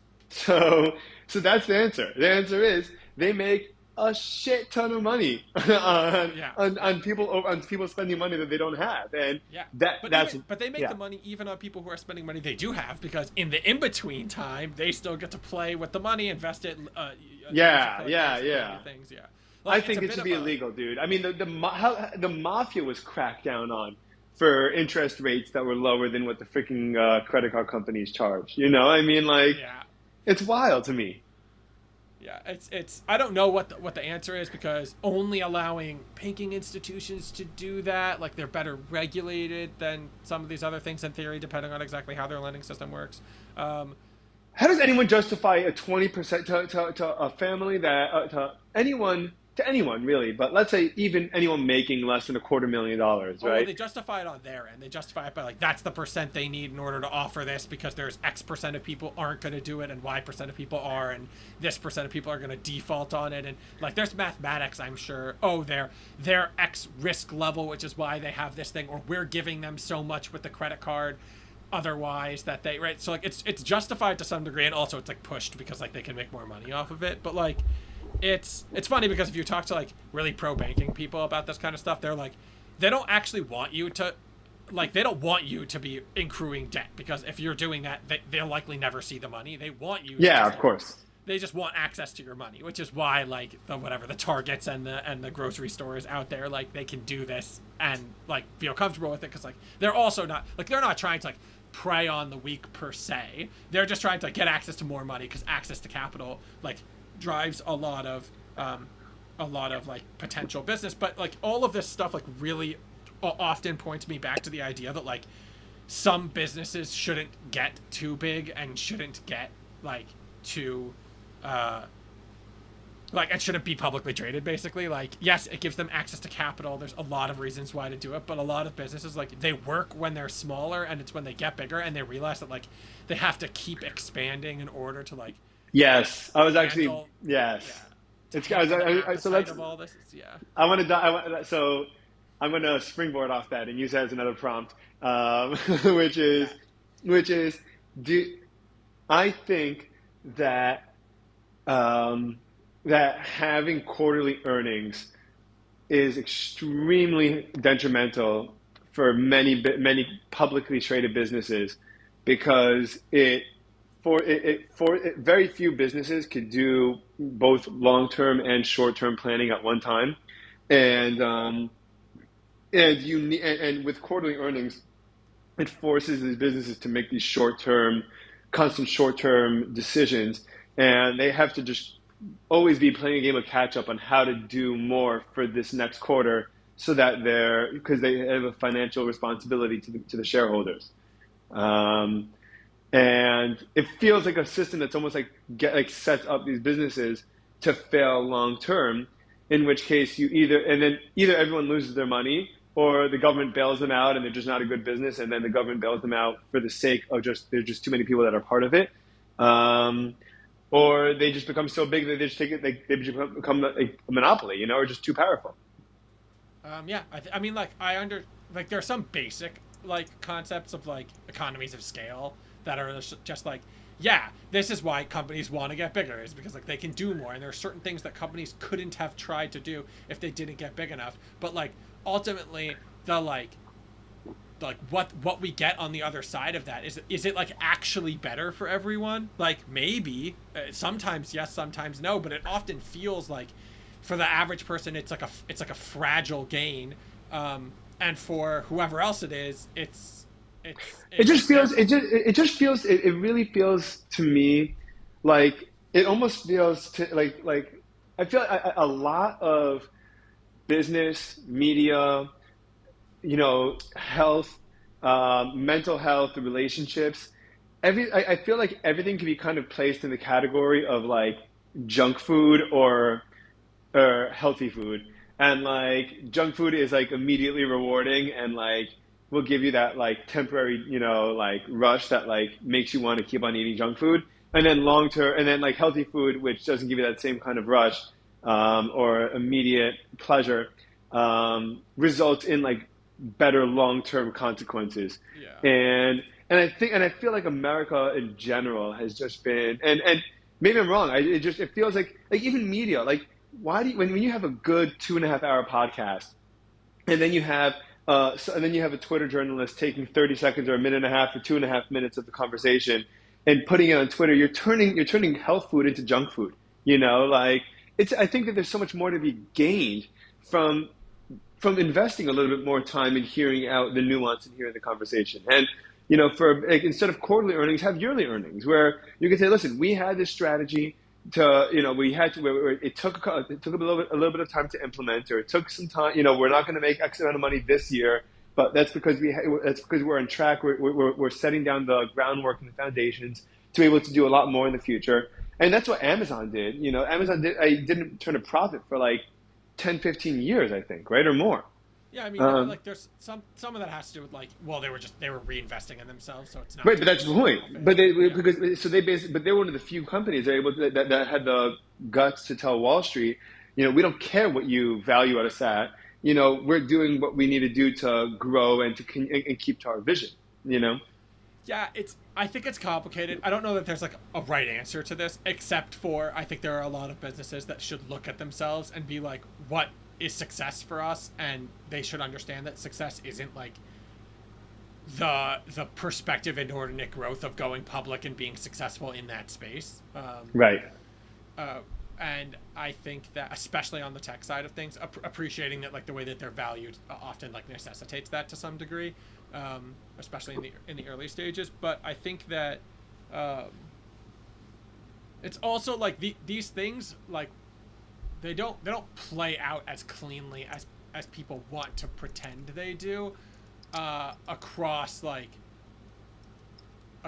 time, right? They want to be like, oh yeah, but like, oh, the market responds to this thing appropriately, and it's just sort of like, by what legitimate economic metric is Tesla valued at what it's valued? Like, it isn't. It makes no sense. It's 10x the valuation of the next car company. Like, if people think that they're investing in something that like is bigger than it is, like, if they're not the ones who, like, oh yeah, it's not a car company, it's a battery company. It's like, kind of like, if Elon Musk develops the battery or another team develops the battery, it's not necessarily going to go to Tesla, and it's not necessarily going to see like the legitimate value add of like that development. Depends exactly how the R&D shakes out, all these other things. And like the complex nature of this is way too like awkwardly fast and slow moving for like an average person to like respond accordingly, but it is not too awkwardly moving for like institutions to respond accordingly, right? Like, Right, and which is why people use institutions and trust institutions to keep up for them.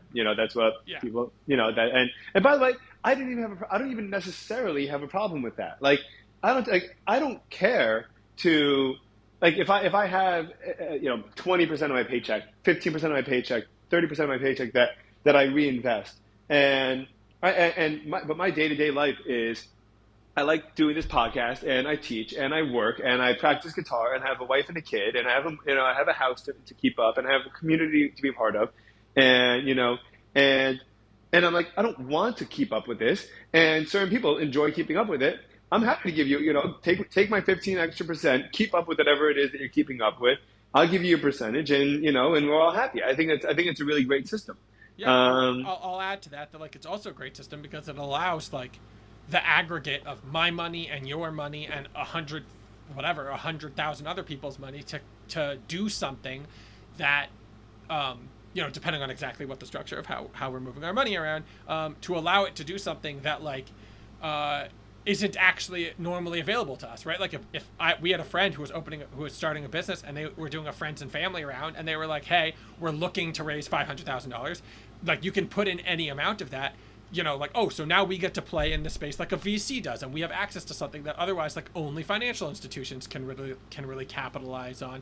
And like all of these ways of like giving us access to some of these things, like they're great, right? Like that's like, obviously we're accepting the same amount of risk as the people who are doing that, and it's a little bit different depending on, because we might have less money than they do, but like access to those kinds of things just seems like a good thing, contextual to like, do these things actually work, right?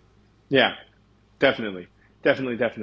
So that's really where but that's where it gets hard to keep up, and hard to really have an idea like what's like for the average person, how do you, who are you going to trust with it, and how do you know to do that? That's the other thing, and I don't really know what. I mean, there's a lot of good basic financial advice out there that you can find, like, that's buried under a lot of like garbage nonsense. Same I know, like but that's also the right? problem. Yeah. Ah, man. Do you how much stock do you give to the simulation theory? Oh, the one that we're living in a simulation. Yeah, or that statistically that like the way that technology is advancing or advances, that like it's very possible that we're just in that we're in a AI or again, not AI, but some kind of simulation that is today's world, and that's why there's so many that's why Yeah, as like it's the simulation runs from like whatever 1900 to 2200 every time, right? Like, because that's what would make sense. Um, I didn't uh, even hear that. What was that? What part is that? there's like some of the ideas around like the simulation is that like they're not the simulation like like our consciousness and ability to understand these things is like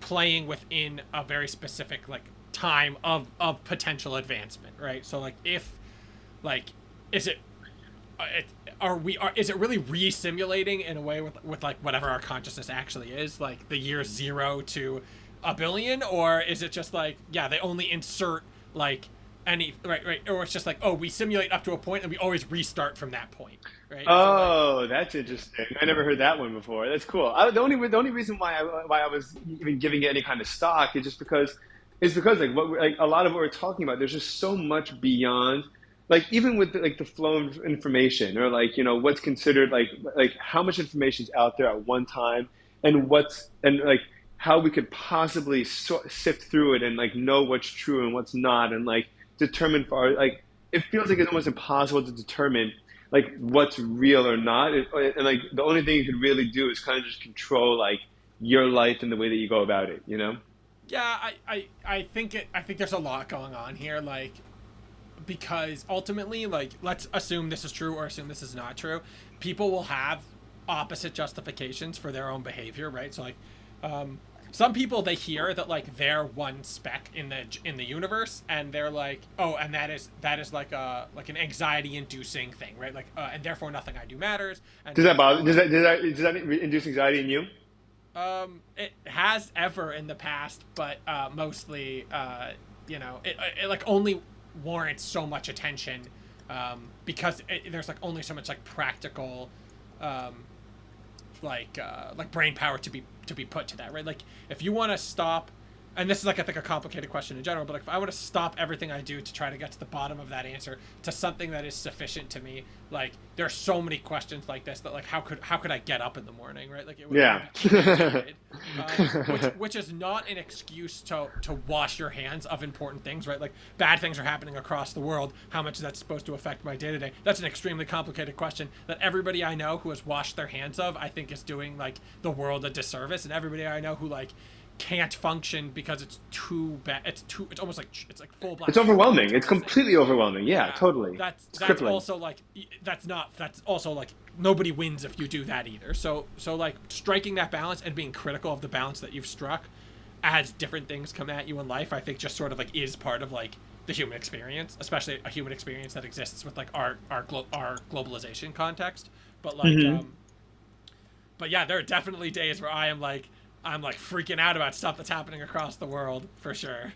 Yeah, Uh, totally, totally. And I don't and yeah. So the only thing that I really feel about even like that we're a speck in the universe kind of thing, that never that never really bothered me, I guess, um, because I always looked at life kind of like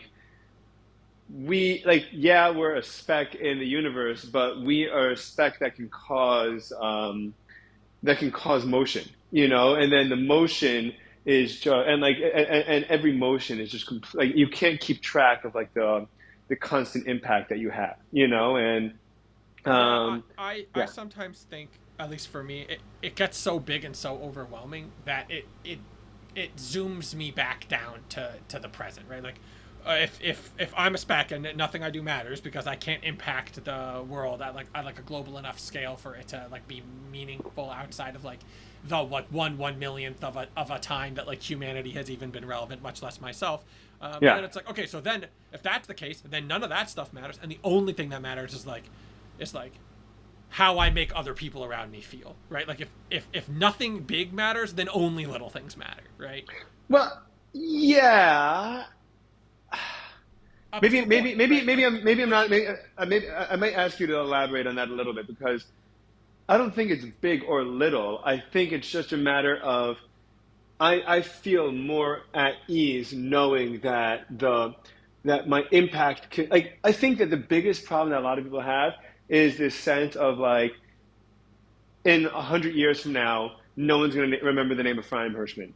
But and like so because of the fact that no one remembers my name, I like that's something that like is would be upsetting enough to most people. Like they want to be like as their identity forever.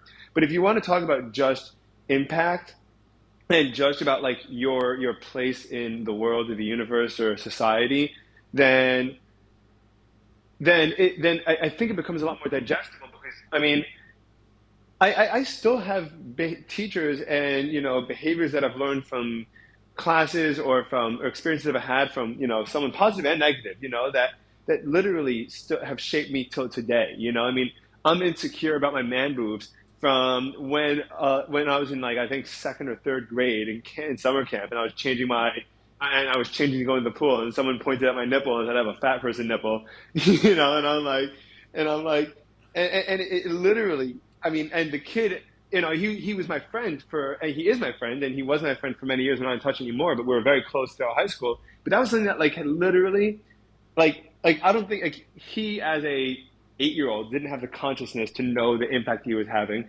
But it literally changed it changed my psychology. It literally changed the way that I look at myself till today. And I know that it's crazy. I know that that it's sick, but it's just it feels so ingrained in me, and I mean, it is right. Like, for better or for worse, right? Like, and like whatever, you could go to therapy to try to care about it as much as you want, but then you'll just have spent a lot of time to undo it, and it will be that, and it will be as relevant as the fact that you did that. So like, right, exactly. yeah, I mean, I had not dissimilar experience with. I was a big kid growing up, a very big kid.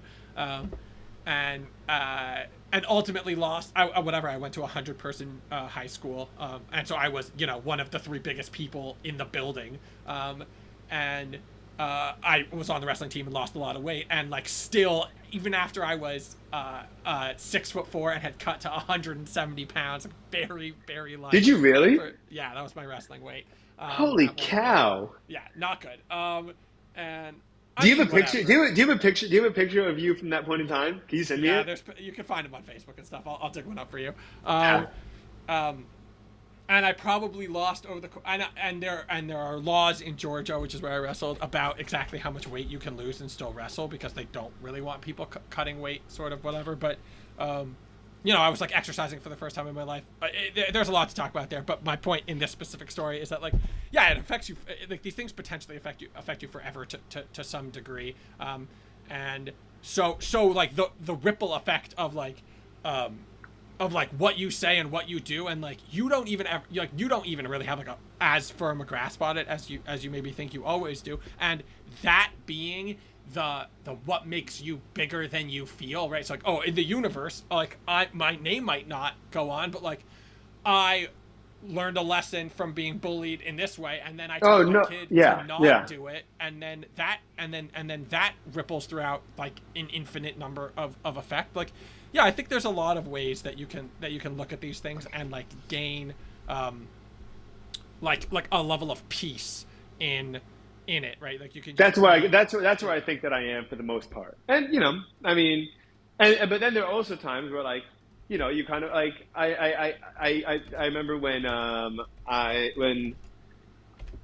forgot what it was. It's probably 8-9 months ago when I thought that Iran was going to attack Israel directly, and I went for a jog. And because I just got like this, and I was probably listening to more. I was probably spending more time on Twitter or listening to more podcasts that catastrophic end of the world podcast that I probably should have. But like I was going for a jog, and I was like, I'm just a dude that lives in South Florida that does not want to be involved in any kind of conflict and just live my life and be with my family. And like we could ostensibly be part of like World War III right now and and South Florida could be bombed, and everything is just wiped out because some idiots decided to go to keep on doing to do some kind of international political decision that led to this, right? And like that's not like, that, like I really felt that like and I had to go for a jog to kind of alleviate the stress, but I was like, it's not fair that I have to be subject to this idiot's decision and I can't do anything about it. That I just feel so, and I was like, I don't want to lose everything. I didn't do anything to deserve to lose everything. I just want to live. I just want to just be like, I just want to be a good dad and a good person and a good husband. That's it. Like I want to just feel fulfilled, and that's it.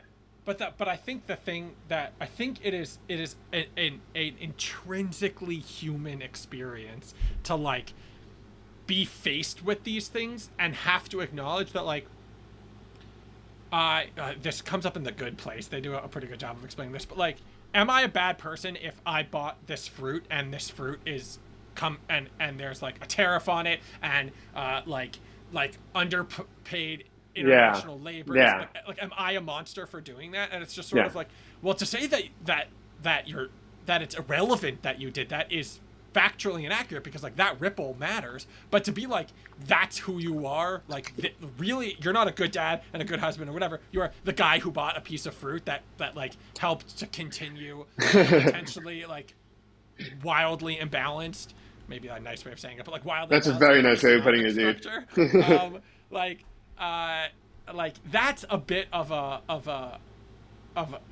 like both of those things are true, and yet like I still have to get up tomorrow morning and make my life keep going, and it can't be just because I've managed to ignore it. And when I was like a younger person, it was the most frustrating thing to me on earth that like myself and a handful of my friends apparently cared about like any of these things, but there were so many people and they seemed to be living like better lives by like any like current metric, because they seem to not care, right? Like this person has no anxiety and doesn't have to change how they're behaving. It doesn't have to change how they think, because they don't care how their food gets made. But for all of us who do care, like we have to deal with this, and it was the most singularly frustrating thing I dealt with as a teenager. I was like, I That's hated it so so much. interesting, really. Yeah. And how do you feel about it now?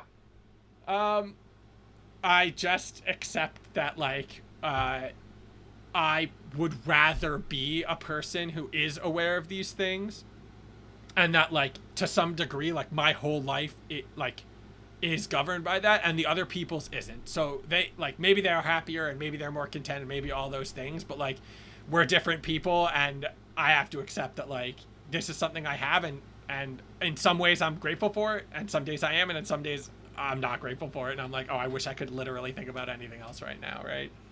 And you Right. just have to like master your like emotions and such. And there's this Lao Tzu quote, which used to be my phone background for a really long time, um, which You're a said, guy. You're a guy with you guy with the quotes in the back as phone "Oh yeah, backgrounds. oh yeah, he's that." I have I have like a weekly quote in my email that like every week I'm always trying to find like some or another like nugget of wisdom. That's so Um, great. Yeah. uh, and the quote is, if you're it's something along the lines, paraphrasing, it's like, if you're living in the past you're depressed, if you're living in the future you're anxious, and if you're living in the present you're at peace. And it's like in so many ways I disagree with so much about this. Like you can't ignore your past, and not that it's saying ignore your past, but like if you're not cognizant enough about like what's coming for you, like you can't prepare for it, and you can't do anything that requires like lots of planning and like bigger things. And if you're whatever if you're ignoring the things behind you or too scared about the things behind you, like they'll come up and get you, because like your past, it's your past and it's relevant.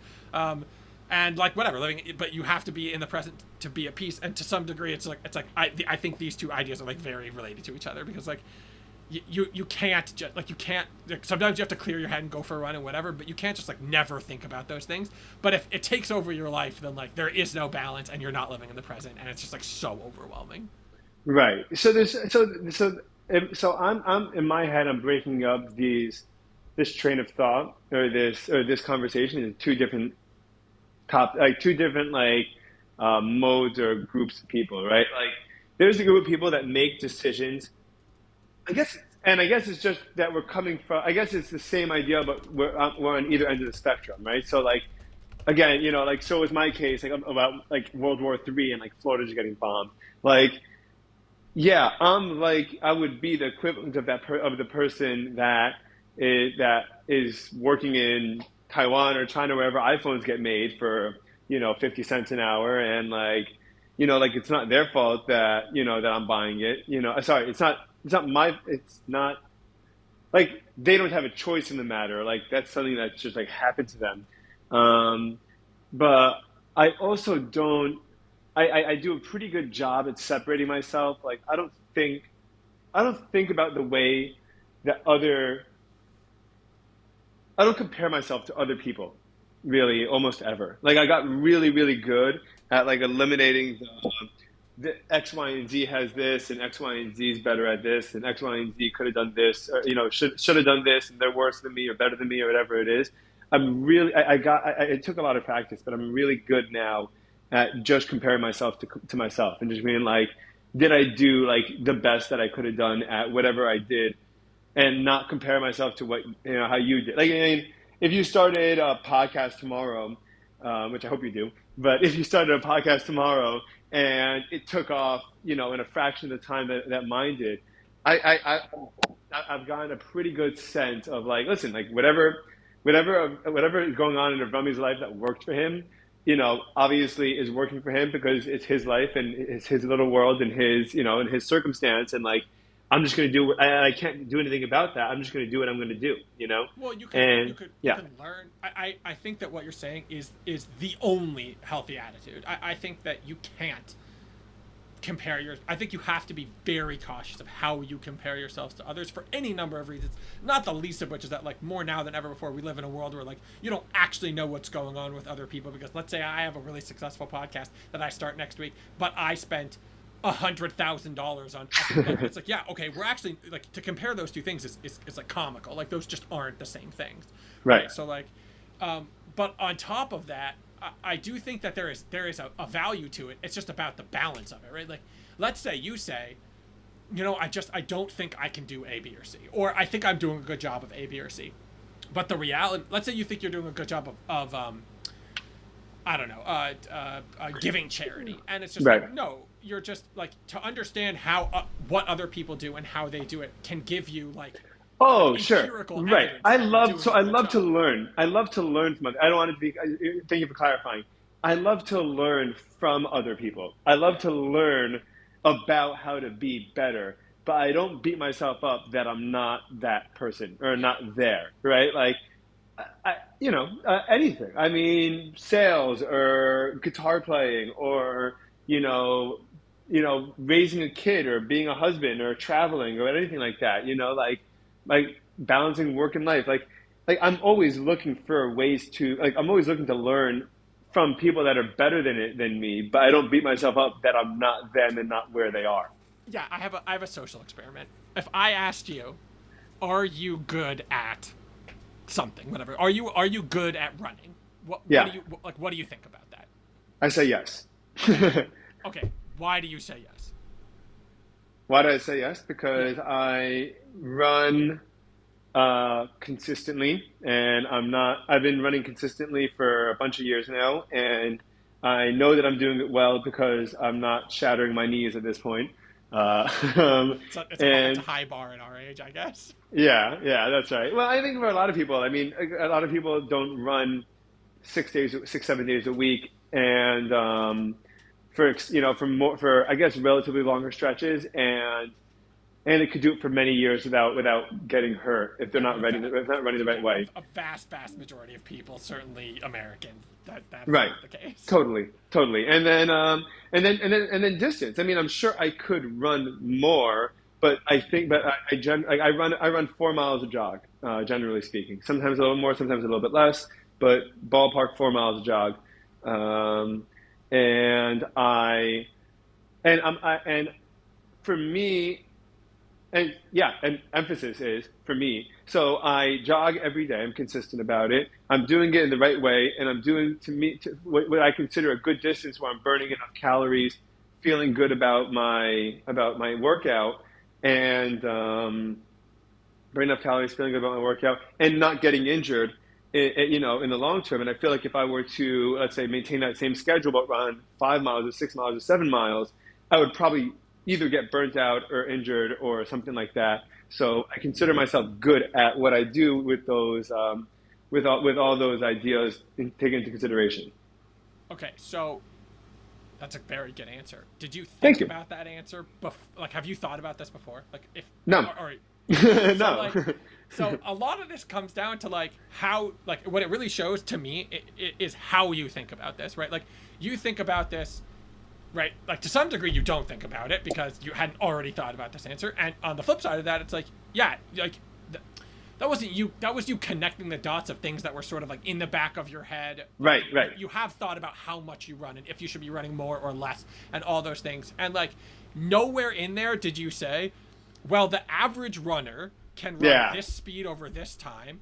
And I think what it points at is that like you're confident and comfortable in the way that you're thinking about it. Your validation comes from the internal of whether, like, all the thoughts that you have around like whether or not you should have been running more or less or more frequently or less frequently, and what that might cause if you do it, and not from like, I set a goal of running a marathon. So I trained really hard for 3 months and I accomplished that, and that's incredible. But then I stopped running, right? Like, or I trained really hard for that and then I injured myself and now I'm Yeah, I injured used forever. to I used to think more like that in terms of things, in terms of different aspects. By the way, so running, it happens to be that you picked like running is like the thing I'm probably most comfortable. One of the things I'm more comfortable, and like it's the relatively simpler things in my life. So like if you ask me that same question about guitar playing, like I would probably say pretty good. And it's a and that comes from more of a place of insecurity and feeling like I Like if I imposter syndrome, but like actually you are good. You're just not like a professional or something like that. Yeah, pretty much. Meaning, I practice a lot. I play a lot. And if you sat me down on the street with a guitar and said, "I'm timing you, play all the songs that you know for as long as you could, one time through for as long as as long as you can go," I could probably play for 2.5, 3 hours of songs. I'm not a spectacular player. I'm not a spectacular singer.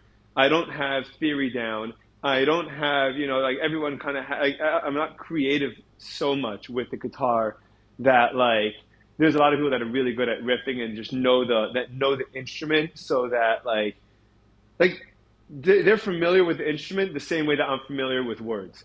That like if I want to structure a sentence or be creative with the story that I'm telling or think of multiple ways to explain something to a classroom, they could do that with a guitar, and like it makes sense to them like that. I don't think I'm like that, but I'm not comparing myself to other people. I just know that that's a place that I could be, and I'm not there. Not like I don't expect to be the Jerry Garcia or Bruce Springsteen you know or Bob, anyone, anyone of the guitar. I just expect, I just know that on a but then I also know that, yeah, no, that's it. And then the rest of it's justifications. The rest of it is just reasons why I'm not there yet right now. You know. Uh, uh, I have so many comments. Okay, the first is I have this friend. Actually, I haven't spoken to him in a while. But he has that thing. I think it's called synesthesia, where like he sees color, or he sees music. That's It's cool. it's a crazy thing. What does that mean? Um, He sees music like visually? yeah, like noise has color to him. Okay, that's cool. Synesthesia is a phenomenon that causes sensory crossovers such as tasting colors or feeling sounds. Um, Cool. it's really crazy. Everyone who doesn't know what that is should look it up. It's pretty nuts. I could feel. I feel like I could feel sounds, but I feel like a lot of people feel sounds. No. Yeah. They don't mean like vibrations, right? Like, Okay. um, uh, and he is happens to be a PhD in music theory. So he's a great person to talk to about music.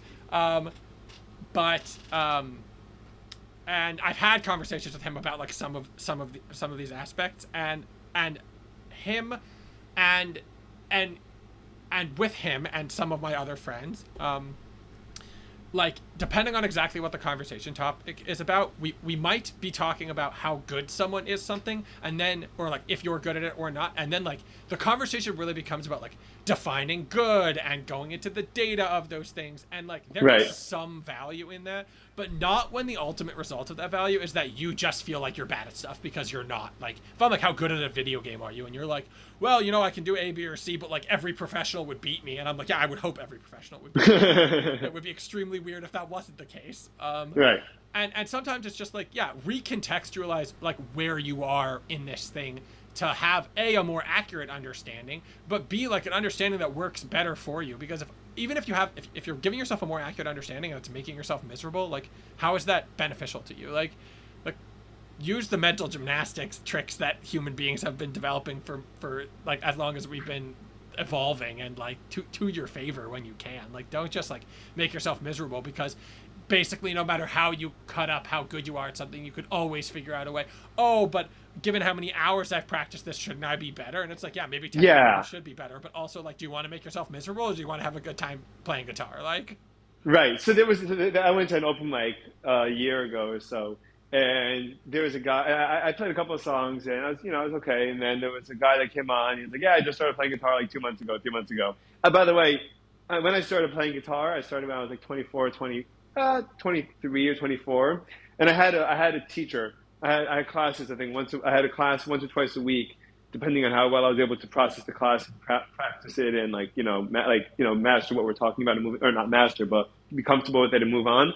Um, and this guy came to the open mic, sat down, and just and blew my playing out of the water. Like like objectively speaking, like he was just way better than I. He performed better than me. His and I asked him after how much he practiced. It was less than me, and it was so disheartening. I didn't play guitar for like a month after that. I was just so upset. And at a certain point, I'm like, dude, don't be an idiot. Don't beat yourself up. Like you play music because you love music, and you play music because it's a joy to like be able to create the sound and bring together the lyrics and play the music of the things that mean a lot to you. So like just enjoy that. But then but following that logic, if I really do want to do that, then I would want to create. I'd want to put in some of my own creative expression into it, right? Because I feel like when creativity is a lot of this kind of stuff, the feeling of sharing and the feeling of, like, and then if you really feel like you relate to it, like connecting it to yourself and like making it your own somehow. Like, there's like a famous song. It's actually, I mean, it's Not Fade Away and Mona are two songs. Not Fade Away, I think was Bo Diddley originally, and that's in that rhythm, the Bo Diddley rhythm.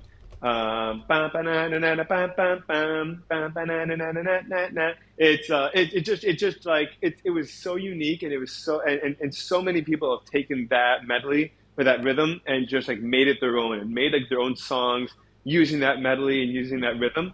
And like you could see, like this meant a lot to a lot of people, so much so that they kept like the core, and then they just changed the guts to like their own self, their own words, their own ideas and perspective. Yeah, And like a cover song. yeah, or a cover Yeah. song, or even what do you call it? I mean, there's a lot of songs where people like structurally, people just were like, wow, like this, like jazz, like or blues, like you know what? I love rock, but this rock song would sound incredible with a bluesy twist, and like Yeah. you're giving yourself like you're taking that song and you're reforming it. So I'm thinking. So the only reason why I'm a little hard on myself about the guitar is because I feel like if it means as much to me as it does, which it does, then I should invest the time the same way I invest my time in writing and podcasting and my family and exercising. I should invest my time into getting better, not maintaining the status quo with it. Yeah, I mean, as a driver of that thought as like a driver of functional depression, bad. That thought as a driver of like motivation, being like, but I have a goal and I want to accomplish this, and this is meaningful to me, or meaningful outside of me. Like, yes, good. Like, it's good to be able to say like I want more than I have, and then do stuff to get it. I mean, greed notwithstanding, but like there's value in like I don't think negative thoughts exist for no reason, right? Or like Right. whatever otherwise negative thoughts, like they exist for explicit reason, and they have and there's something that can be done with them. Yeah, I have like a lot of thoughts on like there's a nature versus nurture conversation here, but we're like kind of running out of time. And the last time I was on, I was like, okay, give me some Bruce Springsteen to listen to. Did you listen? Yeah, so I did. What did you end up listening to? Born to Run? Yeah, so I actually I started listening to shoot, what was that, the Darkness one? Yeah, Darkest on the Edge of Town. Yeah. Darkness on the Edge of Town. And then I was like, you know what, I think I'm messing up. I think I should do Born to Run. So I sort of like pivoted. Yeah. So I listened to Born to Run. I listened to it every day, start to finish, for a week. Okay. In the process of me, so I use Spotify for most of my music, and Uh-huh. at first I was just like, okay, let me search Bruce Springsteen and like look over the Spotify and stuff like that. And when you search Bruce Springsteen, because of the way that Spotify works, it puts the top result on, and then it puts like a bunch of things under it. And so one of the things under it is like, apparently there's a podcast called Renegades Born in the USA, which is Yeah, with Obama, like dude. Obama. And I was like, at some point I have to check this out, but I didn't get a chance because I was like, let me like listen to more Springsteen.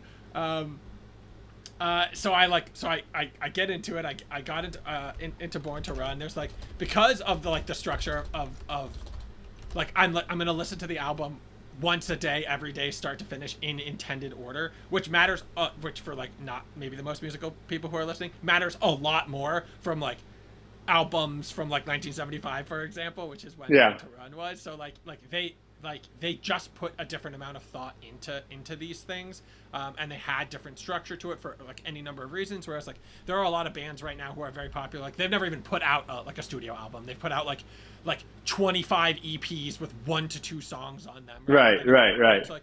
So like in theory, there's like like this order. Like Bruce Springsteen and his team like likely spent a lot of Oh time yeah, they did. They thinking about did. this order. And so I'm not, and the awkward thing about this is that I try to listen to it in different environments. Like one day I listened to it while I was grocery shopping, and another day it was while I was in the car, and another day I just sat and listened to it, and another day it was like on in the background while I was doing job applications. So like you can really get hit by it in like so Uh-huh. many different ways when you do that. And the first time, I'll tell you, the first time I listened to it, I was like, wow, I don't understand why Effie thinks this is so amazing. I'm gonna get onto the podcast, I'm gonna bring this up, and he's gonna be like, I'm never having you on again. And then as I listened to it more and I got used to his voice, especially because, and this might have more to do, and I should have checked this out, but this might have more to do with like the exact like recording that's on the album and on Spotify, because I felt like his voice was so much softer than so much of the music, and it was and at parts it was so drowned out that I was like, one of the times I was listening to it, the time I was listening to it by just paying attention, I was like, I can't, like I'm dropping words, Yeah. Yeah. like some Yeah. of A the lot. music was great, but some of it I was just like, I feel like this is like poetry with music that's drowning it out, and I can't even hear it because of various parts of it. Yeah. And Totally. By then the way, that's why the albums used to come. Sorry, I want you to continue, but albums used to come. You'd buy an album, it would come in. It would come with all the lyrics, with all the yes, songs, yes, so that you would take it and then you would plop it into your record player or you'd plop it into your CD player, and whatever it you'd is. sit with it open. You'd have the Yeah, and you'd sit words. with it open, and you would be like, "What is this guy?" Like that's how I got into Dylan because I hated his voice, and I just sat there and I just looked. I read the lyrics of Mr. Tambourine Man. I read the lyrics of, Shelter from the Storm, and like all these other songs, and I was like, "This guy, I can't stand his voice, but he is so freaking brilliant. I mean, how does he come up with this? So It's funny that's because just a response that he said that. Yeah, I had the opposite, where I was like, I think I was expecting Springsteen to sound like Dylan, which is crazy because Dylan is like a very unique voice. yeah, And so I was expecting like more of a like a gravitas by virtue of the fact, right? Like Bruce Springsteen is so unbelievably famous and has such a massive like music career that's extremely long and relevant for a lot longer than it even has been, which is sort of incredible in its own right. But because I don't have the same relationship to like the artist or the voice or a specific song that's on this album, the way that sometimes it's like, okay, yeah, if you like don't really know like Simon and Garfunkel, like you probably have still heard Sound of Silence. So if you're ever listening, if the first album you listen to is the one with Sound of Silence on it, like you'll like in the middle of it, you'll be taken to a totally different emotional place because of the attachment you have to that song. right. And that like Born to Run would have likely been the song on this album that would have done that, because it's certainly the one I'm the most familiar with, but it just didn't do that for me. And also it comes like more than halfway through the track Yeah, list, so isn't that crazy? yeah, I love it. By the way, it was the first song of side B. So when you flip over the album, that's what it opens with. yes, that would be an awesome thing for them to put on here. Like if it just said like this is where, because like again, I understand that for a lot of more modern things that's totally useless and doesn't Yeah. matter, but for some of these other things like that was extremely relevant.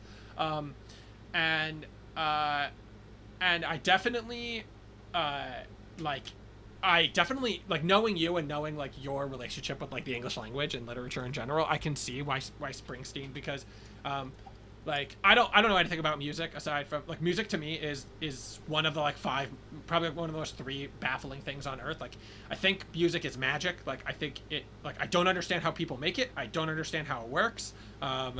It's sorcery, it's wizardry. I don't get it, but I love it.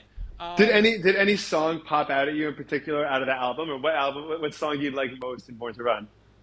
I think Born to Run was the most, which I always hate because it makes me feel like it's the one because I'm the most familiar with, which is often a good indicator, especially with someone like Springsteen, where like I was listening to the album and I was like, this is not speaking to me as much at first. But as you like, I think right, it's a little bit like anything else, where it's sort of like the first time you do something, it's going to mean something, but the seventh time you do it, it will mean something very different. So like that's one Yeah. of the reasons why I like to do this over time, is because it gives me an opportunity to like I like a couple months ago I asked a friend for an album recommendation, and Dua Lipa had just dropped a new album. And I'm not like a particularly strong Dua Lipa fan, and it's not my most played kind of music. And like by the end of the week, I was like, yeah, some of these just slap, right? So like Yeah. it was a very similar experience, but from the other side, and I think maybe I was thinking a lot about the lyrics because we had talked a lot about the lyrics.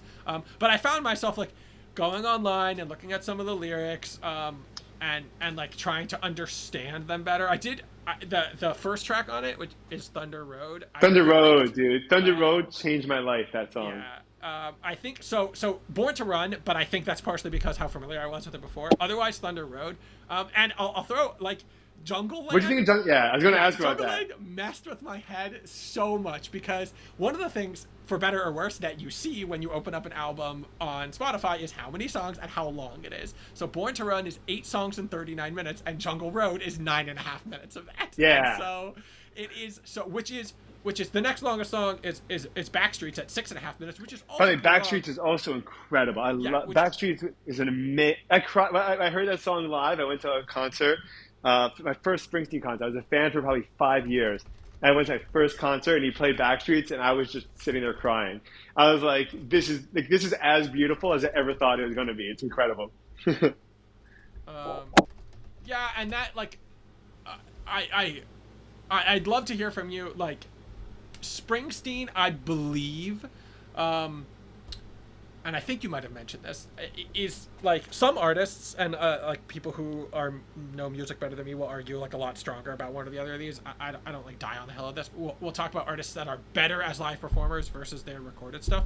And I know that Springsteen is considered an incredible live performer. I don't know that people say his recorded stuff isn't good as much as they say like No, it's not. yeah. It's like, some of his recorded stuff is straight up bad, and Uh, his live his live music is like, it doesn't even feel like it's the same person yeah. that is in the studio.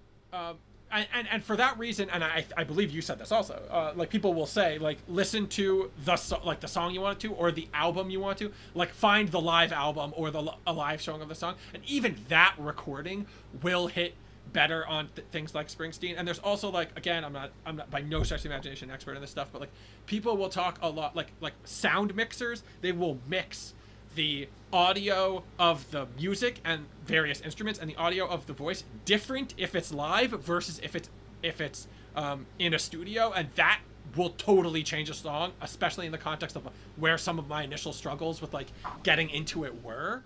Yeah. um, uh, and so I had I definitely will be listening to more Springsteen. It did not. I think one of the things I was surprised by was that I didn't like know as much of this as I thought I would. Right, like um, you Most people have can only name three Springsteen songs. They could probably name "Born to Run," "Born in the USA," and maybe "Dancing in the Dark." You yeah know, like when you that's so it. this is a game I love to play, but if you go to an artist on Spotify, because I guess I'm a shill for Spotify, and you go and you look up the artist, they will have a list of songs that's like algorithmically generated as to like their top songs, right? And some of it is recency, and some of it is most played, and some of it's a bunch of other stuff. Uh, and if you go to Springsteen, um, let's just bring this up really quick. What were the top five? Because I remember looking at this and being like, okay, this is telling. The top five are "Dancing in the Dark," "I'm on Fire," "Streets of Philadelphia" single. I don't know what that is. "Streets of Philadelphia" was from a movie, Yeah, that he did, a movie about AIDS. I think maybe it was even with Tom Hanks, that he was asked to write the song for. yeah. Born in the USA and Hungry Heart. So something to note Oh, is Hungry that Heart was his first hit. yeah. So something to note is that it has by millions of listens, right? So Dancing in the Dark is 850, and then I'm on Fire is 540. So it's 300 million more listens. Then it's 350. Then Born in the USA is 500. So like it's not right. It's sort of telling you that it's not exactly in total listens order. And then Hmm. Hungry is 250. So like, but what you see is that like three of these are from Born in the USA. So like, does Right. that mean that Born in the USA is uh, the best? That was the album that he became a superstar Yeah. for. That was And the so album like he was never a superstar until Born in the USA came out.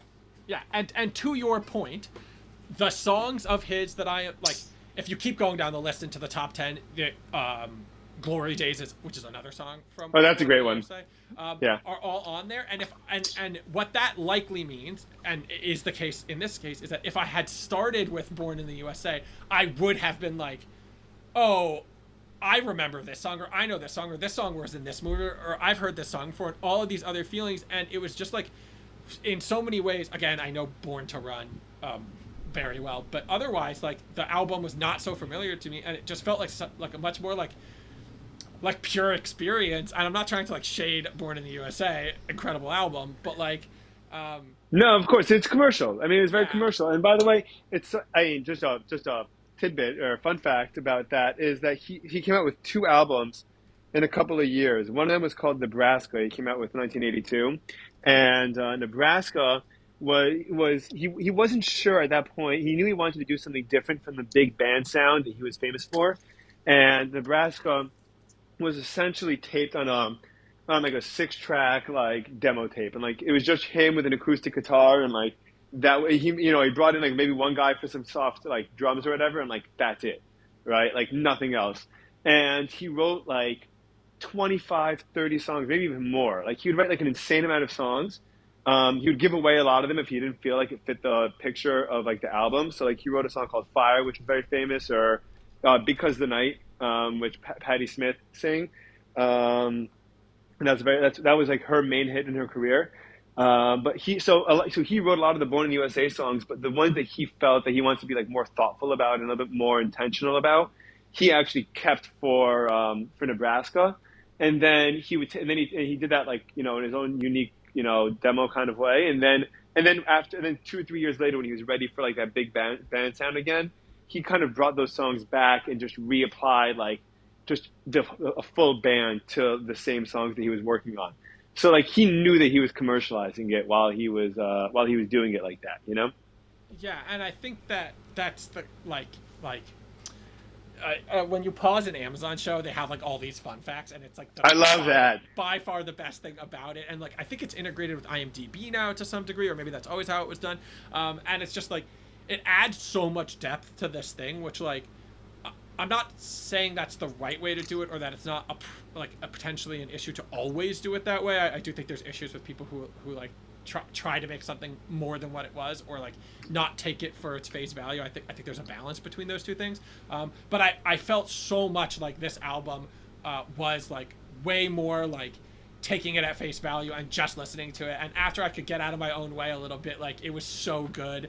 Uh, um, I did like literally the first time I was listening to this album and Jungle Land came on, I was like, "Is this song ever gonna end?" Like, Yeah, dude, it's a long song. I think It's a long. three times. Like, I think it's 3 times as long as the song before it, which is like, it's not. Yeah, the That's previous not song my was supposed, thing. but they're supposed to they're supposed to be played. They were supposed to be played together. They're like their introductions, like lyrically and in terms of the storyline, Yeah, they're the same story. They're just one that leads into the next. yeah, which is like interesting, and also like it makes you like you can choose to consume it in any number of ways. Certainly, they've fed it to you in certain ways, but little tidbits like this allow you to like go back and be like, well, let me try listening to just these two songs next to each other, and stuff like that. Yeah. It's also funny because as I'm like doing this like dipping my toe into the water of Springsteen, it's also like, and I love the music biopics, even the bad ones, and like there's like news of like a Springsteen biopic. That's right. The one on Hulu that just came out. Yeah. Yeah. There's a lot of good ones, dude. There's a lot of incredible. He's a very him and Dylan are probably or maybe probably and I mean him and Dylan are probably the most professionally recorded, like had the most professional biopics, about their tours and their music and their albums and the making behind it, whatever. That as far as I know, and the Grateful Dead have the most like content out there. Like it's mind-boggling how much content's out there. But yeah, I think that Jungle Land to me, I for some reason I have such a strong association with the Scenes from an Italian Restaurant by Billy Joel. Hmm. There's something about those two songs that like I feel like they have like I feel like they're like siblings or cousins. Like I feel there's something in common with them. Well, I ended up like, I think if you asked me, I'd say that Jungle Land might have ended up as like one of my more favorite songs on the album, Hmm. which is very surprising to me because the first time through I was like, I might just skip this song. I never do that, Yeah. but I tell myself I'm gonna do it a lot. And it's not my style. I'm a big Decemberists fan, and they have a song on their album The Crane Wife called "The Island," which I think is 12 minutes long. Nice. Um, or maybe it's even longer than that.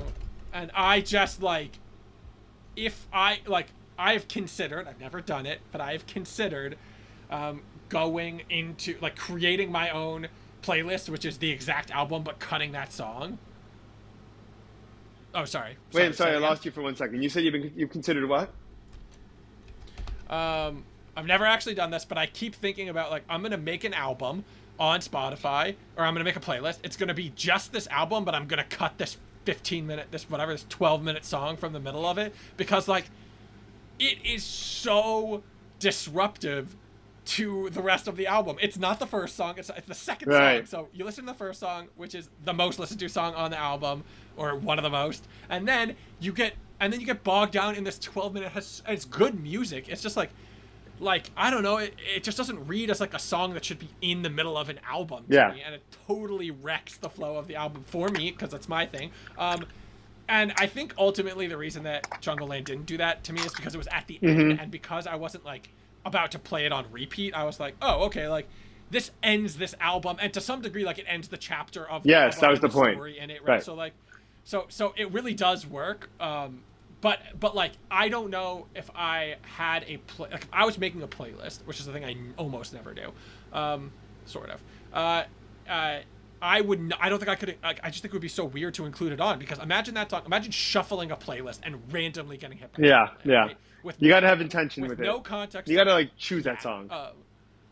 Um, and I'm curious. Like, do you feel like to some degree that that's true of like a lot of Dylan's song, just in the way that he storytells through his music, that like it just doesn't hit as like these like one-off mid whatever like rock bangers, or are you like some of them he has some of that, he has some, like some of it is lacking there, and like you just have to know which is which to like figure out how to I like think listen it's the to it. second one for sure because I mean what Dylan does.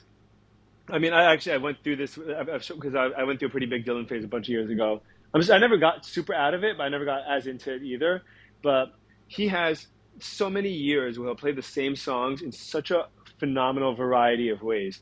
At one point he was touring with the band, which is obviously a very famous band, um, and so their style was totally different. And then he has a famous album called At the Budokan, which was in I think China or Japan, and he had like he had steel drums and saxophones, and like he just totally changed the tempo and pace of all his songs. And then he has his studio album versions, and then he has like his solo performances, and like and then even the way he sings changes year by year. So like it's very very hard to get like you can't it's very you have to really know Dylan to like be in a mood for like a certain environment and like pick the album that's going to best serve your mood. Like it's very very difficult to do unless you really know his stuff very well. um I got to wrap up in just a second, I'm sorry, um because I want to keep on going forever, but what any last thoughts? Um, Yeah, you're gonna give me. Okay, so if I just listen to the Springsteen, I'm gonna need another album to listen to next week. You gotta give me a suggestion. It can't be It can't be Springsteen. Springsteen. No problem. I'll give you. Okay. There's two choices. It really depends on what your mood is going to be. One album is called Revelator, I think, by Tedeschi Trucks Band. Um, that's amazing.